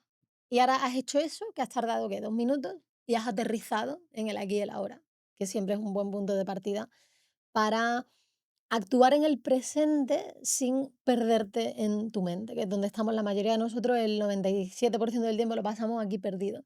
Si eres capaz de aterrizar en el presente, puedes tomar decisiones que estén más alineadas con quien tú quieres ser y no solo con lo que te trae tu mente en ese momento. Gracias por estas herramientas. Quiero compartir lo que parece tan, no sé, fue tan sencillo lo que me propusiste hacer de cerrar los ojos y simplemente pensar en lo que estoy sintiendo en ese momento. Y fue tan corto, no sé si fue menos de un minuto, pero el hecho de estar un minuto tú guiándome en esto, cerrando los ojos sobre todo, y luego abrirlos, de verdad, una sensación como de cuando los volví a abrir, como de apreciar, como que si yo fuera una cámara, como las cámaras que están aquí, como que Ujú, hubiera sido una cámara y estoy reenfocando. ujú, O sea, me pasó esto literal, como reenfocando y es como empiezo a ver tu alrededor y luego me enfoco en ti y ujú, me ayuda como a estar más presente. ujú, Esa es la sensación que me generó ese ejercicio tan sencillo y tan corto, de verdad, de ujú, darme, tal vez lo expresaría como darme perspectiva de lo que está sucediendo en este momento, ujú. como que me regresa al momento Exacto. presente y darme cuenta de que estoy aquí enfrente tuyo y que estamos grabando un episodio y estar como agradecido con eso. Ujú, exacto. Pero la fortaleza del ejercicio en cerrar y abrir los ojos, o sea, en el sentido de la vista, en lo que yo sentí es como muy poderoso, como volver a que mis ojos reenfoquen la situación en donde estoy y eso genera que entre información a mi cerebro y diga, estás aquí y gracias por ello. Ujú. Sí, en general es una sensación de espacio, diría yo, ¿no? De que de repente tienen más espacio Eso. para todo, para tomar decisiones y para actuar desde un yo genuino y no solo desde el que está todo el rato funcionando, ¿no? Entonces, pues sí, ojalá que le sirva también a, a nuestros oyentes y televidentes. Bien, gracias por eso.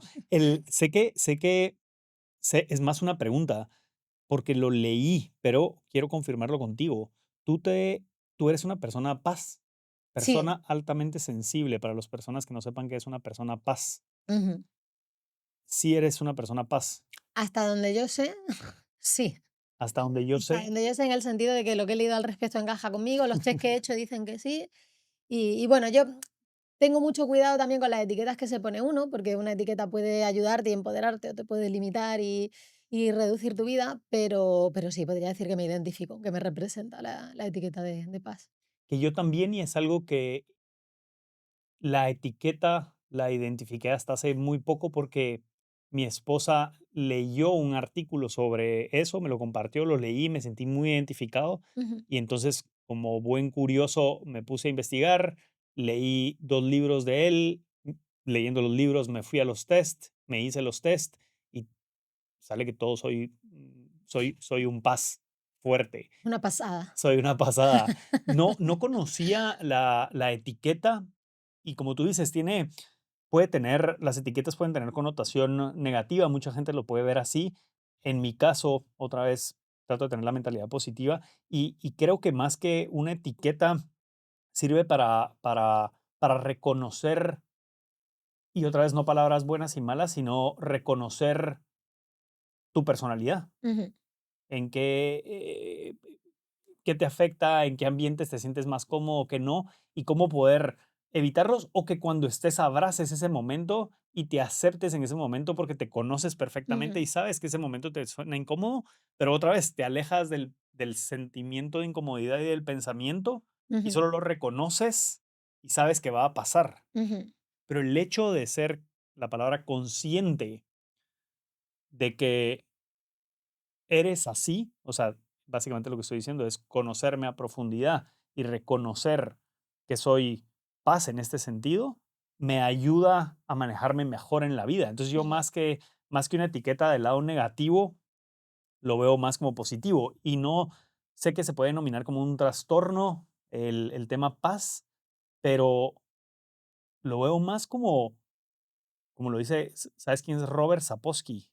Robert Sapolsky es un escrito, bueno, eso es un profesor de Stanford de temas de genética, es ujú, biólogo, tiene varios libros, tiene un libro famoso que se llama Compórtate en español, Behave en inglés, y él básicamente habla a través de artículos científicos y sus libros que nosotros somos nuestra genética, estamos chipeados genéticamente y así nos comportamos. Por eso se llama su libro Behave. Y no podemos hacer nada para comportarnos de forma distinta. Lo que él dice es, conócete genéticamente perfectamente y lo utilizarás a tu favor para manejarte mejor dentro de la sociedad y dentro de tu propio ser. ujú, Pero no luches contra ello. O sea, no trates de ser lo que no eres, ujú. porque no eres eso y no lo vas a hacer. Entonces, como reconócete en ello. Entonces, lo que digo es, reconociendo y conociéndote como una persona paz, creo que puedes utilizar las cosas de una personalidad paz en su descripción de forma favorable. Ujú. ¿Cómo ha sido para ti ese reconocimiento? Identificar que sientes las cosas un poco más intensamente que las otras personas. En primer lugar, me dio, como tú has dicho, mucha claridad y aceptación también de decir, pues ya está, soy así, soy simplemente distinta. Mm, hasta donde yo sé, el PAS se describe más como un rasgo que como un trastorno y simplemente como un porcentaje de la población que en ese catálogo, digamos, de maneras de experimentar el mundo está en un extremo, ¿no? Entonces, a mí me ayudó mucho a entender muchas cosas de mí misma, de por qué unas cosas me gustan y otras no, y a aceptarme como soy, efectivamente, y también a tratar en lo posible de arreglar mi entorno de manera que sea para mí lo más, no sé cómo llamarlo, porque agradable tampoco es la palabra, pero bueno, que sea un entorno en el que yo me siento cómoda y en el que yo pueda desarrollarme bien, ¿no? Yo que sé, hablaba con mi marido que hemos estado la semana pasada en Budapest, en Hungría, y yo le decía que debería haber agencias de viaje que te diseñaran el viaje de acuerdo a tu personalidad, ¿no? y que mi viaje fuera paz porque estábamos haciendo un mini crucerito por el Danubio, o sea, un paseíto en un barco de vapor. Y nosotros habíamos reservado en un barco que era pequeñito, eso de vapor, con poquita gente, y luego había otro barco cruzando por el otro lado con un chunda chunda bestial y saludando en plan, ¡ay! Y yo decía, Dios mío, menos mal que no vamos en ese barco. Y decía aquí lo mismo, ¿no? Pues mi barco es un barco paz, Mm, no es un barco, el que vaya esa persona en ese barco es una persona extrovertida y que integra los estímulos de una manera distinta a la mía, ¿no? Entonces, pues el saber eso y el ser consciente de que determinadas situaciones que para otras personas pueden ser estupendas, para mí son desagradables, me ha liberado mucho también para decir que no a muchas cosas. Yo qué sé, yo ahora cuando terminemos este podcast ya te he comentado que tengo un evento y luego después del evento pues habrá lo típico, el tapeo, la cena, no sé cuándo. Yo a las 11 seguramente muy bien me lo tengo que estar pasando para estar por ahí. Yo a las 11 estoy en mi cama, más a gusto que un arbusto porque sé que me va a saturar mm, el hablar con tanta gente, los estímulos, el ruido, las luces, el recibir tanta información, sumado al podcast contigo esta mañana que también me encanta pero me carga, ¿no? Y no me va a suponer ningún problema el decir: "Mira, chicos, ya está, que nos vemos, que me voy a dormir". Mientras que probablemente hace 10 años, a lo mejor, o un poquito más, antes de yo saber esto, habría dicho: "Hay que ver, mm, qué está mal en mí, por qué no puedo estar pasándomelo bien como todo el mundo, soy rara, soy una inadaptada". Entonces, en ese sentido sí que me ha ayudado. sí, sí, y de ahí refuerzo la importancia también de investigar sobre eso, porque yo también muchas veces me sentía raro. Es más, de niño recuerdo, y eso es algo en el test que te lo preguntan, eh, yo era muy llorón de pequeño, pero muy llorón en el sentido de, es más, mis padres era tan llorón que desde muy pequeño me metieron a artes marciales para ver si se me quitaba, porque crecí en una sociedad muy machista y el que el niño hombre estuviera llorando por cualquier cosa era como signo de, buf, tienes que hacerte macho. Ujú, Entonces vamos a artes marciales para que te hagan macho y pelea para que seas hombre de verdad.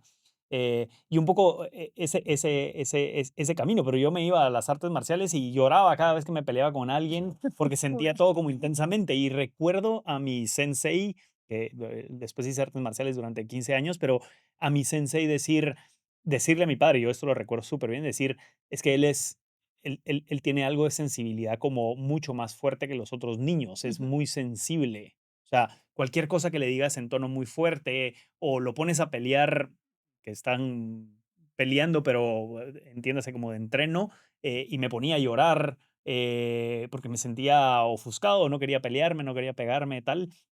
Y decía, es una persona sensible. Y pasa mucho tiempo en mi vida en la que yo me cuestiono, ¿pero por qué soy así? ¿Por qué siento tan intensamente las emociones?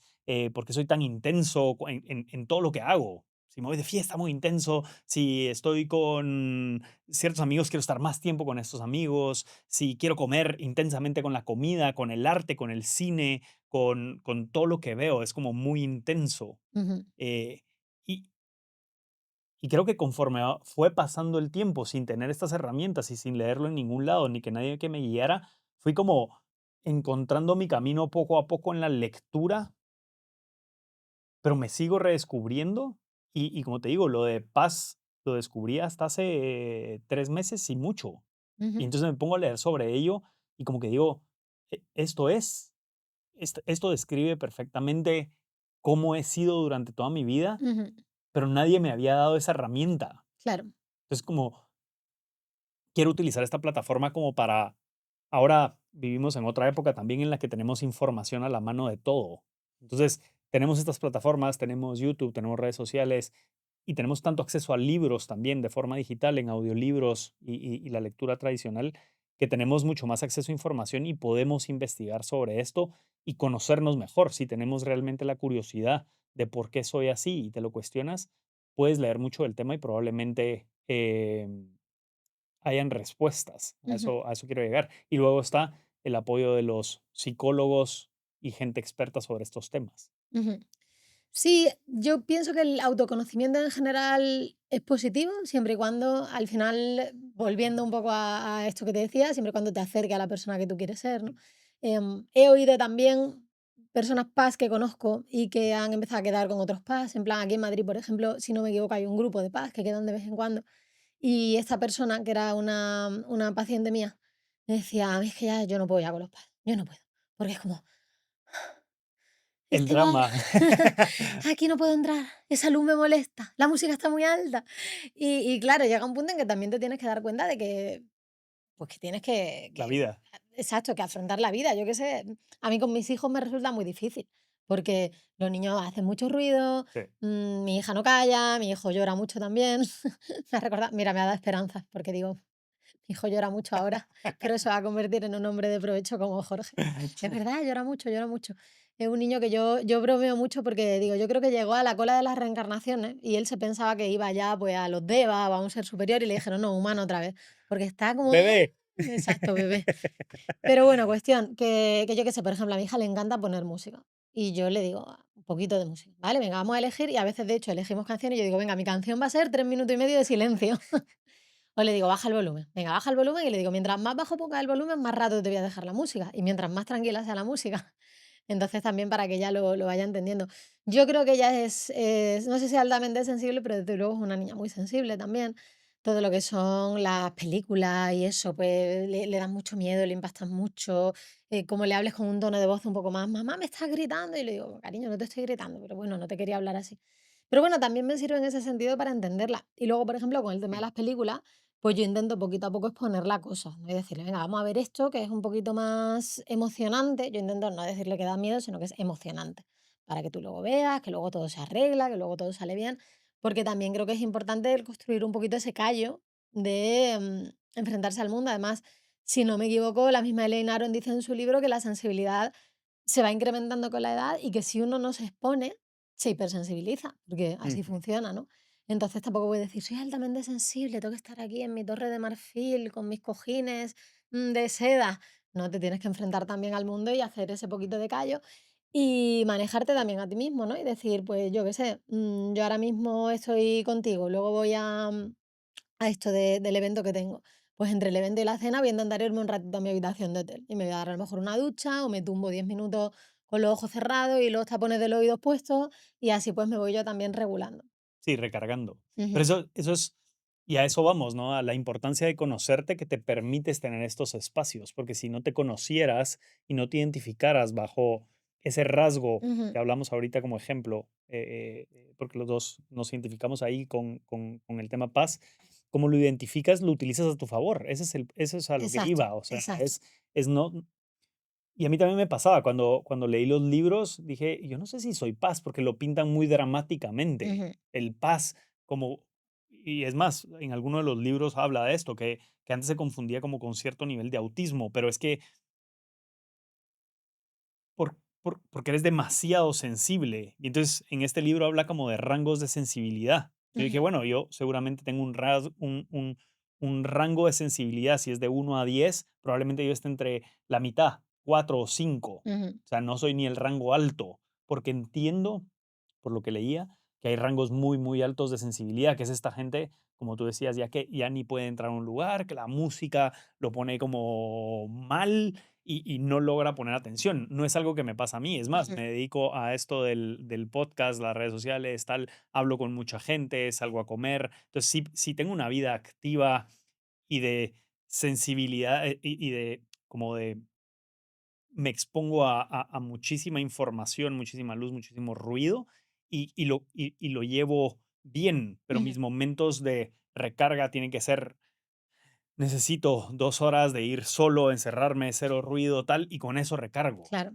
Y ese es realmente mi lugar de recarga, mi refugio, y Ujú, lo necesito para luego ir a dar mi mejor al evento social o estar aquí y poder hablar contigo one on one. Y claro. estoy de acuerdo con lo de los hijos, también sirve reconocer cómo eres para actuar con ellos, y luego también ves si alguno de tus hijos puede ser parecido a ti. Yo tengo uno de mis 2 mellizos, es exactamente igual que yo.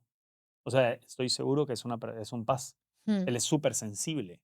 Es lo que tú decías, el ejemplo de le hablo un poco fuerte y se apacha, se pone triste, llora, cualquier cosa que le hagas como algún como, no, ahorita no, es como se siente como de Sí. menos, entonces necesita un poco más de atención, un poco más de cariño, un poco más de refuerzo, pero que es positivo. Lo que digo es el reconocer que yo soy así, aunque sea tarde en mi vida, vamos a decir los 40 años, me sirve para tratar de ser mejor padre. Sin duda, yo creo que el autoconocimiento es una pieza clave y que te empodera. Si tú lo miras desde un punto de vista de esto me va a dar respuesta y me va a permitir seguir haciendo las cosas que quiero hacer y disfrutarlas más y ser mejor padre, mejor esposo, mejor podcaster, lo que sea, Ujú. pues yo creo que ese autoconocimiento es maravilloso. Yo justo me estoy leyendo ahora el libro de Padres altamente sensibles, que no sé si sabes que existe también. Sí.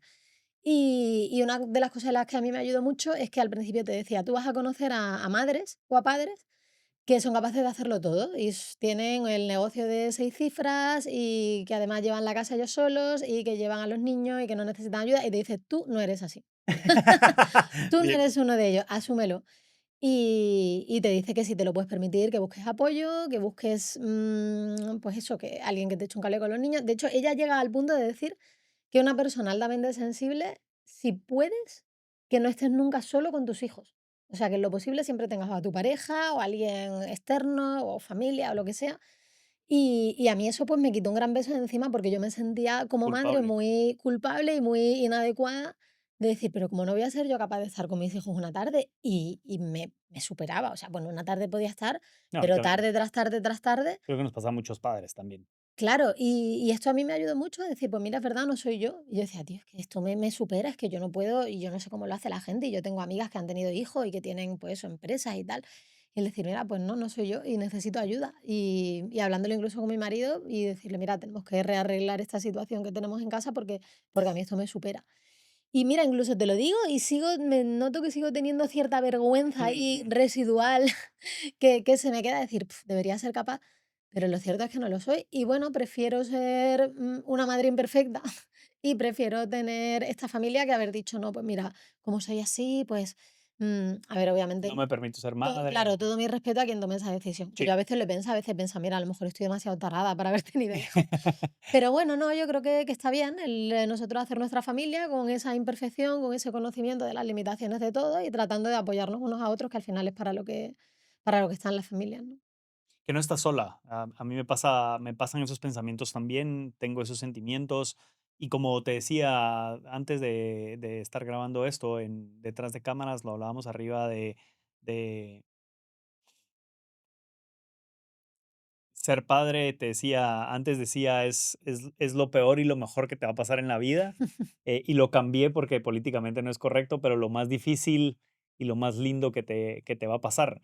Sigo creyendo que es así. En mi caso personal es así. Y a veces también me da vergüenza reconocerlo. Pero yo tengo dos mellizos de 3 años en esta etapa, que es muy intenso y muchas veces me supera y también me siento culpable y veo que otros padres pueden o eso creo yo. Y también caemos en ese juego comparativo de las redes sociales o de los amigos que vemos en una tarde y creemos que todo es perfecto cuando realmente no estamos adentro de la vida de nadie y tenemos Sí. nuestra propia vida y es la única realidad en la que vivimos. Y yo creo que lo que nos toca es ser sinceros con nuestros pensamientos, sentimientos y Ujú. abrazarlos. Sí, ser sinceros con nosotros mismos y en lo posible tratar de no compararnos, aunque es difícil. A mí me mandaba una amiga hace unos meses un reel de Instagram de una madre que decía que ella y el marido se levantaban a las 5 de la mañana, tenían 4 hijos y ella estaba embarazada. Y yo al principio pensaba que era parodia, porque se levantan a las 5 de la mañana, ¿vale? Que yo, mira, te voy a decir una cosa, yo no tendría problema en levantarme a las 5 de la mañana si tú me aseguras que mi hijo no se va a despertar hasta las 7:30, por ejemplo. Claro. Entonces yo me levanto a las 5, a las 4, a las 2:30, me da igual. El problema es que mi hijo se despierta también. Bueno, esta gente, los 4 hijos parece que o no se despertaban o yo no sé. Perdón, entonces no Pero era broma de que si te levantas a las 5 tu hijo te huele y se levanta a las 5:15. no, no, no, no, el reel este era completamente en serio. O sea, ellos se despertaban a las 5, los hijos, yo no sé qué pasaba con ellos. De hecho, ella se despertaba y uno de los hijos estaba durmiendo al lado de la cama, en el suelo, con la luz encendida. Bueno, yo qué sé, no sé. Pero el caso es que se levantaban, hacían deporte, hacía pan de masa madre, se daba una ducha fría, embarazada de 8 meses, ¿vale? Yo embarazada de 8 meses, no me dio una ducha fría, vamos, ni sin embarazar, ya te digo yo, pero menos embarazada, que es como, por favor, dame toda la comodidad que pueda. Se ponía la chapa y pintura, se vestía, hacía el calendario del día, en fin, yo no sé qué cosas hacía esa mujer entre las 5 y las 7 de la mañana, Jorge. Y yo decía: "¿Pero esto cómo puede ser? Esto es irreal", ¿no? Entonces dices: "Bueno, pues hay gente así, y ella tiene 4 hijos y está esperando al guindo. Yo no podría con 4 hijos, ni con 5 ni con 3. Tengo 2 y me sobra uno y medio, Mm. pero ya está, cada uno es como es". Y luego, pues, yo tendré también, imagino, otras virtudes y otras cualidades, y muchas de ellas, yo sé que, por ejemplo, pues, para la escritura el tema de la alta sensibilidad ayuda mucho, porque te das cuenta de cosas que el resto de la gente no ve. Al final, tu umbral de sensibilidad está más bajo, ¿no? Más bajo que el resto de la gente, y tú te das cuenta de detalles, de microexpresiones, tienes pensamientos, reflexiones sobre la vida que muchas veces a la gente no se le ocurre, y que es parte también de tus superpoderes. Como terapeuta es una cosa súper potente, porque Yo creo que es enseguida un superpoder, te das cuenta. sinceramente. Ujú. Yo más que negativo lo veo como algo de verdad. O sea, cuando mi esposa me lo dijo, lo leí, investigué, hice los test, nunca sentí como tengo un trauma, tengo un trastorno, tengo un problema. Todo lo contrario. Fue como, así he sido toda mi vida. Ujú. Qué bueno que hay una etiqueta para esto y es completamente positivo. Soy súper sensible y también por eso tengo un montón de cualidades. Pero creo que mis mayores cualidades es a través de mi personalidad paz. Ujú.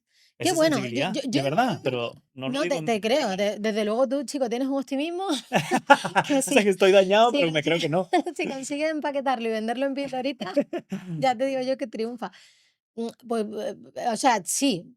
Yo creo que una gran parte de superpoder, yo te tengo que admitir que a mí hay partes que me hacen sentir un poquito limitada. Mm, Y que hay partes que si yo las pudiera cambiar como los botones de una radio, si yo pudiera cuando estoy con mis hijos subirme un poquito el umbral de sensibilidad y pudiera cargarme un poquito menos, no te voy a decir que no lo haría. A ver, lo que pasa es que, claro, no sabes cuál es el cambio, no sabes qué exacto. perderías si hicieras eso, ¿no? Yo, por ejemplo, pues me alegro mucho de ser sensible porque mi hija es sensible y probablemente mi hijo también. Me estaba acordando antes que me decía, mi hijo cuando le dice algo, le regaña o lo que sea, baja así la cabeza, tiene 2 años, ¿eh? Así, baja así la cabeza y se va andando Sorry. así con su cabeza Tristísimo. baja. Mira, de verdad. Y encima, claro, lo ve y te meas de la risa. Y eso, pero claro que yo digo, pues si yo no fuera como yo soy, no entendería a mi hija. Mm, Y y yo qué sé, por ejemplo, en mi caso, yo recuerdo cuando yo tenía 7 años, me mandaron mis padres a unas colonias de vacaciones. Y yo estuve allí, yo recuerdo la primera noche llorando, que echaba mucho de menos a mis padres. Y a mí aquello me superó, o sea, yo verme allí sola en un campamento de verano con cientos de niños, no sé, me superó. Entonces, el primer fin de semana, que era mi santo, además me acuerdo, vinieron a verme y yo les dije que me quería ir. La que me liaron, Jorge, la que me liaron. Yo recuerdo el viaje, esto era en Ronda, que es una ciudad que está como a 1 hora y pico de Málaga. El viaje de Ronda a Málaga, mi padre diciéndome que no iba a llegar a nada en la vida, que hay que ver, que qué vergüenza, que él esperaba que su hija se fuera a estudiar a Estados Unidos y que yo no podía irme ni a Ronda. O sea, ahora me río, pero fue horrible, fue horrible. Y uno de mis peores recuerdos de mi infancia es ese, ¿no? mm. Y claro, porque ellos no lo entendían, no me entendían a mí. Yo ahora me imagino que eso le pasa a mi hija, mi reacción sería completamente distinta, porque ya ves tú, yo tenía 7 añitos, es que mi hija tiene 6, es que es muy chiquitita, tío, Sí, es muy pequeña. todavía decimos son Y nuestros bebés. son nuestros bebés, exacto. Y yo fíjate, o sea, yo llevo viviendo fuera de España 5 años y fuera de mi casa pues desde los 18. He vivido en 3 continentes. O sea, no tengo ningún problema de independencia, de aventura, mm, ¿sabes? Ninguno absolutamente. ¿Cómo puedes tú extrapolar que una niña de 7 años va a tener ya una vida en la que no va a poder hacer nada porque se ha vuelto de un campamento? Entonces, yo sé que yo con mi hija no sería así. Yo sé que mi hija me dice que no puede ver una película y a lo mejor otro padre dirá, anda, que está diciendo tontería. Yo sé que yo lo voy a entender y que voy a entender por Claro. qué ella es así. Yo sé que ella me dice que tiene pensamientos malos y que yo la voy a ayudar a gestionarlo. Y el otro día justo se lo decía. Le decía, mira, Lana, tú tienes mucha suerte porque tú y yo nos parecemos mucho. Y yo también cuando era pequeña tenía muchos pensamientos malos como tú. Y yo me hice psicóloga y ahora he aprendido qué se puede hacer con esos pensamientos. Entonces yo te voy a enseñar. Así que tú no te preocupes porque tú tienes mucha suerte que yo te voy a enseñar a cómo lidiar con esos pensamientos. Y hombre, a mí eso es lo que le da mucho sentido y mucho significado a esas dificultades que yo haya podido tener por ser paz o por mis taritas, porque sé que así yo le puedo echar un cable a mis hijos y que ellos, como decía una frase que no me acuerdo dónde la leí, pero me encantó, que mi techo sea su suelo, que de mis Claro. limitaciones ellos salgan empoderados y empiecen la vida desde más arriba, ¿no? Sí. Que creo que es esa, es lindo escuchar eso porque es como, lo veo como una evolución positiva. Tenemos y estamos viviendo la época de la información en donde tenemos mayor información. Si somos conscientes y cogemos esa información, la masticamos y con eso podemos dar información en edades tempranas a nuestros hijos y dar herramientas como la que antes nos dabas, podemos hacer mejores seres humanos. Claro. Entonces, de verdad que creo que en el autoconocimiento de Jorge puedo crear mejores seres humanos a través de mis hijos. Claro, sin duda, claro. Mi hija, por ejemplo, eso, pues últimamente, desde un año a esta parte, ha empezado a decir antes de dormir que tiene malos pensamientos, ¿no? Y empieza, mamá, porque ella habla en inglés casi siempre. I have bad thoughts, mom. Y entonces, pues yo estoy segura de que alguien que no tuviera mi bagaje y mi entrenamiento, le diría, anda, que eso son tonterías, eso cómo va a pasar. No, no, tú venga, piensa en cosas bonitas. Y en cambio yo me siento con ella y le digo, venga, a ver, cierra los ojos. Vamos a poner los pensamientos, ¿dónde los quieres poner? Ella me dice, en un tren o en un globo aerostático. Venga, pues imagínate el globo, de qué color es, y entonces ella ya se ríe rosa, con purpurina, tú sabes, con unicornio. Y venga, pues ahora vamos a poner ahí el pensamiento, imagínate la escena, la vez, y ella además es muy graciosa, muy seriecita, sí, sí. Venga, pues ahora aléjala, aléjate de la escena, ahora acércate y ahora imagínate cómo el globo se va volando. Venga, y ahora viene otro y lo pones en otro globo. Y venga, esto antes de dormir, ¿no? Ahora me voy a ir porque nosotros la ponemos a dormir y luego nos vamos y a los 5 minutos volvemos y así vamos volviendo hasta que se duermen. Digo, venga, ahora me voy a ir y cuando vuelva tú me dices en cuántos globos de colores has puesto los pensamientos y de qué colores son. Vale, vale. Y se queda tan contenta. Y normalmente cuando vuelve se ha dormido. Y entonces ya ahí estás haciendo un trabajo de esa difusión que te hablaba, de dársela a ella como un regalo, ¿no? Y de que ella pueda ver que sus pensamientos no son ella. Entonces imagínate qué regalo a los 6 años. Que si yo hubiera sabido eso Claro. a los 6 años, mi vida habría cambiado, ¿no? Entonces eso es verdad que a mí me da mucha sensación de propósito y de esperanza respecto al futuro. Gracias por eso, porque me estás dando una herramienta para con mis hijos. Yo soy muy torpe en ese sentido, porque a pesar de recientemente catalogarme como paz, sí crecí en una casa, en una educación en donde, como decía antes, ¿no? Más al estilo de antes, de paternidad no es crítica, sino creo que anterior era más así, es más esa reacción de, ve tú, vete a dormir ya y deja de tonterías, tienes que crecer, tienes que ser hombre, tienes que ser macho. Eh, y no, probablemente no era lo que necesitaba, era lo que a mi padre le enseñaron cuando él era niño, que lo replica cuando yo soy niño, y ahora yo lo replico con mis hijos.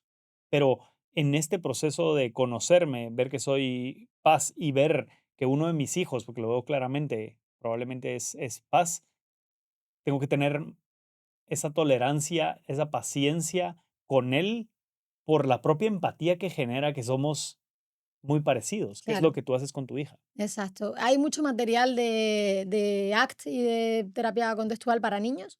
Hay libros y, o sea, no ya solo para terapeutas, sino también para trabajarlos con los niños. O sea, que si eso piensas que puede ser algo que te puede servir, échale un ojo porque hay herramientas muy chulas. Y además, los niños trabajan muy bien con todo lo que es imaginación, con metáforas, todo eso a ellos les cuesta menos porque están menos metidos en el lenguaje que nosotros. Entonces, si eso tú se lo das a un niño desde pequeño, sí, fíjate, el otro día me decía mi hija que me enterneció un montón porque estaba escuchando un podcast sobre clonarse, ella, sobre qué pasa si te clonas a ti mismo, ¿no? Y me decía, mamá, ¿tú qué harías si tuvieras un clon? Yo no me acuerdo qué le dije, que me lavara los platos. Me dice, yo si tuviera un clon, le diría que me ayudara. Y le pregunté, ¿cómo te ayudaría? Le diría que me ayudara si if I make a mess, decía, si hago algún desastre, si la lío. Le decía, ¿cómo te ayudaría? Y me decía, bueno, me diría, no pasa nada, los accidentes ocurren y luego me ayudaría a limpiarlo. Digo, mira qué bien, ¿no? Que esa es Ujú. un poco lo que ella está interiorizando de cómo Sí, sí, nosotros trabajamos eso con ella, ¿no? De no pasa nada, accidents happen, ¿no? Y vamos a arreglarlo. Así que bueno, que todo esto va calando poquito a poco en la mente de nuestros hijos y al final nuestro diálogo es el que ellos interiorizan. No al 100%, y eso también quiero que quede claro por lo que te comentaba antes, al final la mente va a generar pensamientos negativos y no estamos en control de que nuestros hijos sean perfectamente felices y que su vida sea perfecta. Eso yo creo que los padres millennials lo pensamos, ¿no? Que si lo hacemos todo bien, y mejor que nuestros padres, vamos a librar a nuestros hijos del sufrimiento y la desesperación, y no es así. Pero bueno, sí que podemos poner de nuestra parte para que al menos eso salgan con un poquito más de ventaja. Hace poco leí, me pareció muy acertado que en las generaciones anteriores los hijos buscábamos la aceptación de nuestros padres, ahora es los padres buscamos la aceptación de nuestros hijos. Sí, Y total. me da mucha risa porque es de verdad que creo que es tan cierto. Y Es uno lo cierto, ve sí, sí. en la sociedad de cómo ahora estamos obsesionados porque nuestros hijos sean felices y que nos acepten como padres. Sí, Hacer sí, todo para que ellos sean felices y que nos vean como el padre ejemplar. Y total. antes era todo lo contrario, era, mira, tú niño, ve para allá, y era el niño buscando la aceptación de sus padres. Sí, sí, sí, es Entonces han así. cambiado un poco las dinámicas y yo creo que llegaremos a un punto medio.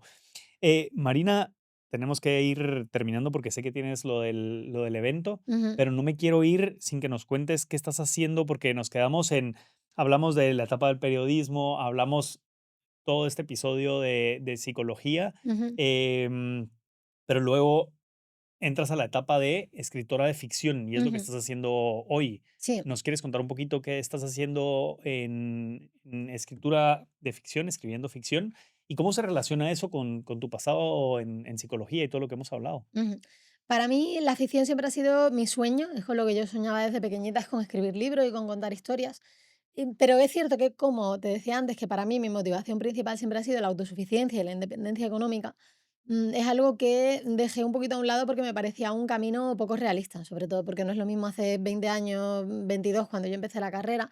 No existía el panorama que hay hoy en día de autopublicación, de información de todo tipo, de construir tu propia plataforma, todo eso no existía. Entonces, pues me metí en algo que me parecía más fiable y con lo que me parecía que podía salir adelante, con más facilidad, que fue la psicología. Pero nunca dejé del todo de lado mi sueño de escribir ficción. He escrito 2 novelas y las he autopublicado porque todo el camino de ir por una editorial me parecía un poco agotador así a priori, porque no me gusta, pedir permiso a nadie. Soy muy ácrata y me gusta hacer lo que me da la gana. Pero bueno, es verdad que ha llegado un punto en el que ese recorrido se me ha quedado un poquito corto, porque es cierto que si no tienes una gran plataforma y no le echas muchísimo esfuerzo y voluntad a vender tu libro y a marketearlo, a publicitarlo bien, Sí.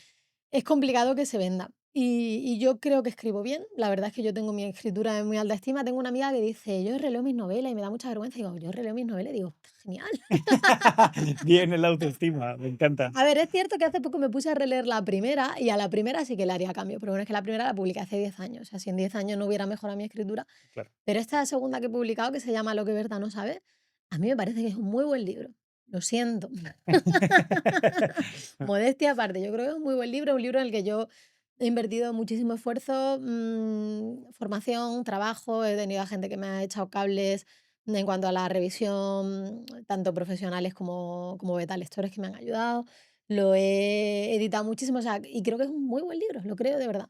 Entonces, claro, tú tienes ahí algo que crees que es un buen libro, que podría gustar a mucha gente, pero te encuentras con las alas cortadas en cuanto a la distribución y con que es un libro que al final van a leer con suerte pues algunos miles de personas, que puede sonar a mucho y si te la imaginas todas juntas en una habitación es Son bastante, muchas. Sí. pero creo que tengo más potencial que ese. Entonces a mí esa sensación de potencial no realizado me da un poquito de pena porque digo, yo qué sé, yo he disfrutado de muchos libros que otras personas han escrito y al final esas personas han hecho el trabajo de hacer lo que hiciera falta para que su libro llegara a ser conocido y llegara a otras personas, ¿no? No es que yo crea que mis libros son un regalo para la humanidad, pero bueno, creo que yo que sé, que es mi camino y es lo que me hace ilusión ahora, la verdad.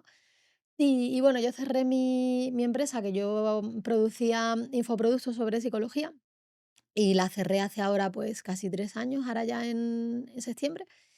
Y luego estuve un tiempo sin trabajar, me quedé embarazada de mi segundo hijo y bueno, estaba un poco ahí ubicándome, quería también apoyar un poquito a mi familia, porque mi marido tiene un trabajo muy exigente y como estábamos fuera de casa, viajando y tal, uno de los 2 tenía que dar un poquito un paso atrás. Y luego me di cuenta de que seguía queriendo escribir, que seguía queriendo, de que ese seguía siendo mi sueño y que seguía queriendo llegar ahí. Y entonces ahora a lo que me estoy dedicando es a escribir, pero en inglés. A mí me gusta mucho el inglés, es un idioma en el que me muevo mucho, la mayoría de la ficción que leo es en inglés, el contenido que consumo, nosotros vivimos fuera de casa, en casa se habla inglés, bueno, yo le hablo a mis hijos en español, mi marido les habla en inglés y entre mi marido y yo hablamos en español, pero curiosamente mi hija, que es la que más habla, mi hijo no dice ni patata, Ella habla casi todo en inglés porque, bueno, es el idioma con el que se maneja en el colegio también, su cerebro funciona en inglés, ella escucha, pues, los podcasts que escucha, en fin. Pero bueno, cuestión que es un idioma que me gusta mucho y es un mercado en el que hay más posibilidades, un mercado muy competitivo, pero muchísimo más grande. Y bueno, yo veo más potencial tanto a construir una plataforma ahí como a conseguir un contrato editorial que a mí me convenza y me beneficie. Así que ahora mismo estoy en eso. Entonces estoy haciendo muchas cosas a la vez. Estoy escribiendo la novela, estoy tratando de mejorar también mi nivel de inglés, porque al principio empecé escribiéndola en español, pensando en traducirla, y luego llegué a la conclusión de que era una tontería, que era mejor escribirla directamente en inglés, porque yo quiero que suene muy nativa, no quiero que suene traducida. Y porque, bueno, si esto lo quiero hacer a lo largo de muchos años, pues empiezo ahora y con suerte llegaré a escribir a un nivel, no creo que vaya a ser nunca igual que mi nivel nativo de español, aunque bueno, ¿por qué no? Porque de hecho lo venía pensando hoy que estaba, bueno, estaba leyendo una novela y a medida que voy leyendo algo en inglés, pues voy subrayando, voy tomando notas, lo voy incorporando a un archivo de vocabulario y tal. Y digo, yo esto en español nunca lo he hecho y de hecho mi estilo en español es bastante sencillo. Yo uso palabras bastante simples, no hago grandes descripciones, un estilo muy visual, muy basado en la acción, como muy act. Y sin embargo en inglés, digo, estoy haciendo aquí un esfuerzo extra, a lo mejor mi vocabulario acaba siendo mejor y más rico incluso en inglés, quién sabe. Pero bueno, cuestión, que estoy en eso. Entonces estoy por una parte publicando una newsletter en Substack, que es una plataforma de newsletter que está ahora mismo agarrando bastante tracción en España también, pero que en inglés está funcionando muy bien. Estoy escribiendo la novela y mi idea es de aquí a un par de años tener la plataforma lo suficientemente desarrollada y la novela lo suficientemente pulida como para buscar un agente y una editorial y venderla. Pero bueno, es un camino de largo recorrido, es una maratón, no es un sprint para nada y ya está, estoy haciéndolo con ilusión y poquito a poco. Y cambia mucho porque yo estoy muy acostumbrada a una recompensa más o menos instantánea, sobre todo como emprendedora online, que los ciclos de todo son muy rápidos. Entonces esto me está requiriendo también el indagar dentro de mí misma y el no buscar esa recompensa a corto plazo, sino, como hablábamos antes en el desayuno, centrarme en consistencia y que era el otro calidad. Consistencia, calidad y seguir, seguir, seguir. Sí, es un poco, lo hablábamos porque el formato hablamos del formato podcast, es un poco similar. Es volumen, volumen, volumen, constancia y calidad. Están esos, esas tres variables. En tus dos novelas de ficción hoy en día publicadas, los personajes que creaste tienen influencia en todo tu conocimiento psicológico. Me imagino que aunque sea ficción, desarrollas un personaje, aplicas temas de psicología, estructuras ACT, como decías antes, en los personajes. ¿Se puede ver eso reflejado en tus novelas o no es el objetivo? Algunas cosas. A ver, es verdad que mucho de la teoría del storytelling, de la construcción de personajes, se solapa con ciertas partes de la teoría psicológica. Pero no lo hago directamente. Yo utilizo, de hecho, herramientas y esta te va a gustar porque sé que tuviste aquí a Borja Vilaseca, y utilizo mucho el eneagrama para crear personajes. Otra cosa que la gente critica por ser etiquetas, Ujú, exacto. que creo que no lo son. Claro, siendo que yo, por ejemplo, el eneagrama no lo he utilizado nunca ni para mis pacientes ni para mí misma como Ujú. herramienta de autodescubrimiento, nunca me ha hecho tilín, no por nada, no porque piense que es más o menos científico, a mí si te sirve ya me va bien, sino porque yo qué sé, no me ha terminado de encajar, pero para creación de personajes es espectacular, es maravilloso porque te da un arco muy definido, te da la herida del personaje, te da hacia dónde va en su... a ver, aquí no quiero liarla con la terminología, pero bueno, digamos como la versión luminosa y la versión oscura, ¿no? Que es un Ujú. poco con lo que tú juegas en tu novela. Al final, tú para tu personaje lo que necesitas es que tenga un objetivo, que tenga un defecto, no exactamente un defecto, la palabra sería flaw, ¿cómo traducirías un flaw? Sí, sí, lo traduciría como falla, Una falla, sí, algo así.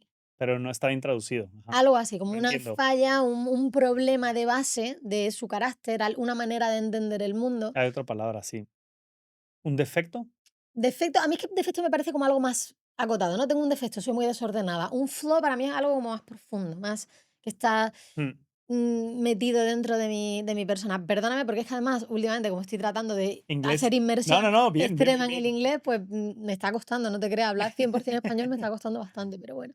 Y bueno, entonces eso, tú para crear un personaje que sea atractivo y que la persona se identifique con él, tiene que tener esa falla, ese flaw, tiene que tener un misbelief, una creencia errónea sobre cómo ve el mundo. Y ahí es donde tú vas dibujando el arco, que es la transformación a través de la cual tú quieres llevar a tu personaje en la novela. Y para eso el eneagrama es fabuloso. También para crear dinámicas distintas entre personajes. Entonces, para asegurarte de que no todos los personajes son iguales, pues creas, yo utilizo eso, distintos números del eneagrama y procuro que sigan esos arquetipos que la mayoría de nosotros reconocemos, ¿no? Porque al final el eneagrama utiliza arquetipos de personalidad que más, quien más o quien menos se ha encontrado con una persona que es así, ¿no? Entonces, bueno, ¿utilizo ACT? Yo creo que no mucho, si te digo la verdad, porque Vale. es que además ten en cuenta que ACT, o sea, la ficción al final es muy rumia, en el sentido de que es muy darle vueltas a cosas. Y ACT intenta alejarse de todo eso, intenta de hecho despegarse mucho de lo verbal y utilizarlo con mucha mesura. Para escribir ficción tú te tienes que revolcar un poquito en ese drama del que yo como terapeuta te voy a intentar sacar. Yo como escritora voy a intentar meterte en el drama y llevarte a lo más profundo de ese pozo emocional y que sufras y luego ya te saco. Mm. Pero además no te voy a sacar en plan llevándote a terapia, te voy a sacar con otros mecanismos del storytelling que voy a ir utilizando, que también van a hacer que tú te des cuenta de cosas, pero no va a ser en plan voy a sentar a un personaje a hacer mindfulness ahí, ¿no? Pero bueno, yo me imagino que al final el conocimiento implícito de la naturaleza humana que uno desarrolla, no ya solo por lo que estudia, sino por los centenares de personas con las que tú te encuentras, al final yo quiero creer que eso va también a traslucirse en la novela. Y de hecho uno de los elogios que la gente señala mucho con lo que verdad no sabe y que ponen en la reseña es que los personajes están muy bien dibujados. Y yo creo que sí, en parte por eso, porque acabas conociendo bien la naturaleza humana. Sí, te sirve al final todas esas experiencias que has tenido para forjar a ese personaje. Ujú, Si alguien de la audiencia se está cuestionando el camino que estás siguiendo y después de ver un poco tu trayectoria en donde otra vez repetimos como lo dije al inicio, de periodismo pasas a psicología, de psicología pasas a escribir ficción, has viajado, has vivido en 3 continentes, has vivido una vida de aventura, de ujú. movimiento, ahora con la experiencia también de tener hijos y buscar espacio para escribir tu nueva novela. Si alguien está pasando por un camino y ve que ese no es su camino, como ha podido ser a lo largo de tu vida, ¿qué recomendación le darías? ¿Qué idea le transmitirías a esta persona? Mm, yo le diría que cambie un poco el chip de la vida como logros que colecciono a la vida como puzzles que resuelvo. Entonces, en ese sentido, creo que tenemos todos unas metáforas muy acumulativas, ¿no? De he conseguido tal, tal, tal y cual. Y yo creo que en realidad la vida tiene mucho más sentido y es mucho más divertida si uno se va enfrentando a nuevos desafíos. Entonces, yo ya el juego, digamos, de... Mira, yo esto te voy a decir una cosa que voy a quedar fatal, seguro, ¿vale? No, no, no, por favor. Y que me va a odiar la audiencia, lo siento. Yo creo que el juego de ganar dinero ya me lo he pasado en la vida. O sea, yo ahora mismo, por ejemplo, estoy, te lo juro, Entiendo por qué dices que te va a odiar la audiencia. bueno, porque no, porque es verdad, yo el otro día lo pensé y yo decía, tío, yo no tengo problemas de dinero y la mayoría de la Pero qué gente bueno. es genial. ¿Por qué no? Claro, claro. Pero sí, pero políticamente como que no es correcto Claro, decirlo, porque la gente te entiendo. odia un poco, ¿no? Sí. Cuando dices eso. O Hace sea, poco leí un artículo que en España, pero yo creo que en muchos países, no quiero hablar específicamente de España, pero en Guatemala, voy a hablar más de Guatemala, decimos somos un poco cangrejos, como que no nos gusta ver el éxito de la demás gente y ujú, como el éxito muchas veces, creo que mal definido está basado en cuánto dinero tienes, ujú, la gente que tiene dinero ya está como, pues es exitoso y es como son pocos, entonces es como mal vistos. ujú. Claro. A ver, lo que yo te quiero decir con esto no es que yo sea ultra rica, ni que tenga la vida resuelta, ni nada de eso. Por suerte nos va bien, mi marido gana bien. Yo ahora, o sea, no solo tengo dinero suficiente, sino que ni siquiera lo tengo que ganar yo. Lo gana él y ya está.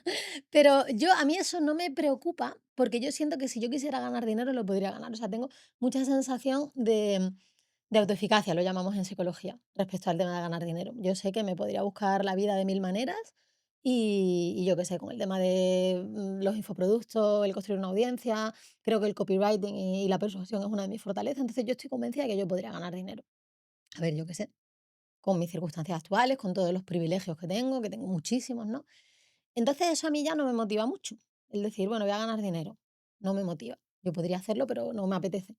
Yo ahora siento que lo siguiente que tengo que hacer en la vida es otra cosa, porque siento que eso no es como como en mi desarrollo espiritual, ya creo que de eso me puedo olvidar un poco, entre comillas. A ver, a mí obviamente me interesa ganar dinero con mi ficción en cuanto a que, como comentábamos en el desayuno, acaba siendo un poco un proxy de el interés que despierta tu ficción, de la gente que conecta con ella, de bueno, de reconocimiento, de relevancia. Entonces a mí, pues sí, si puedo ganar dinero y puedo hacerme supermillonaria como escritora de ficción, tráelo, o sea, no hay ningún problema.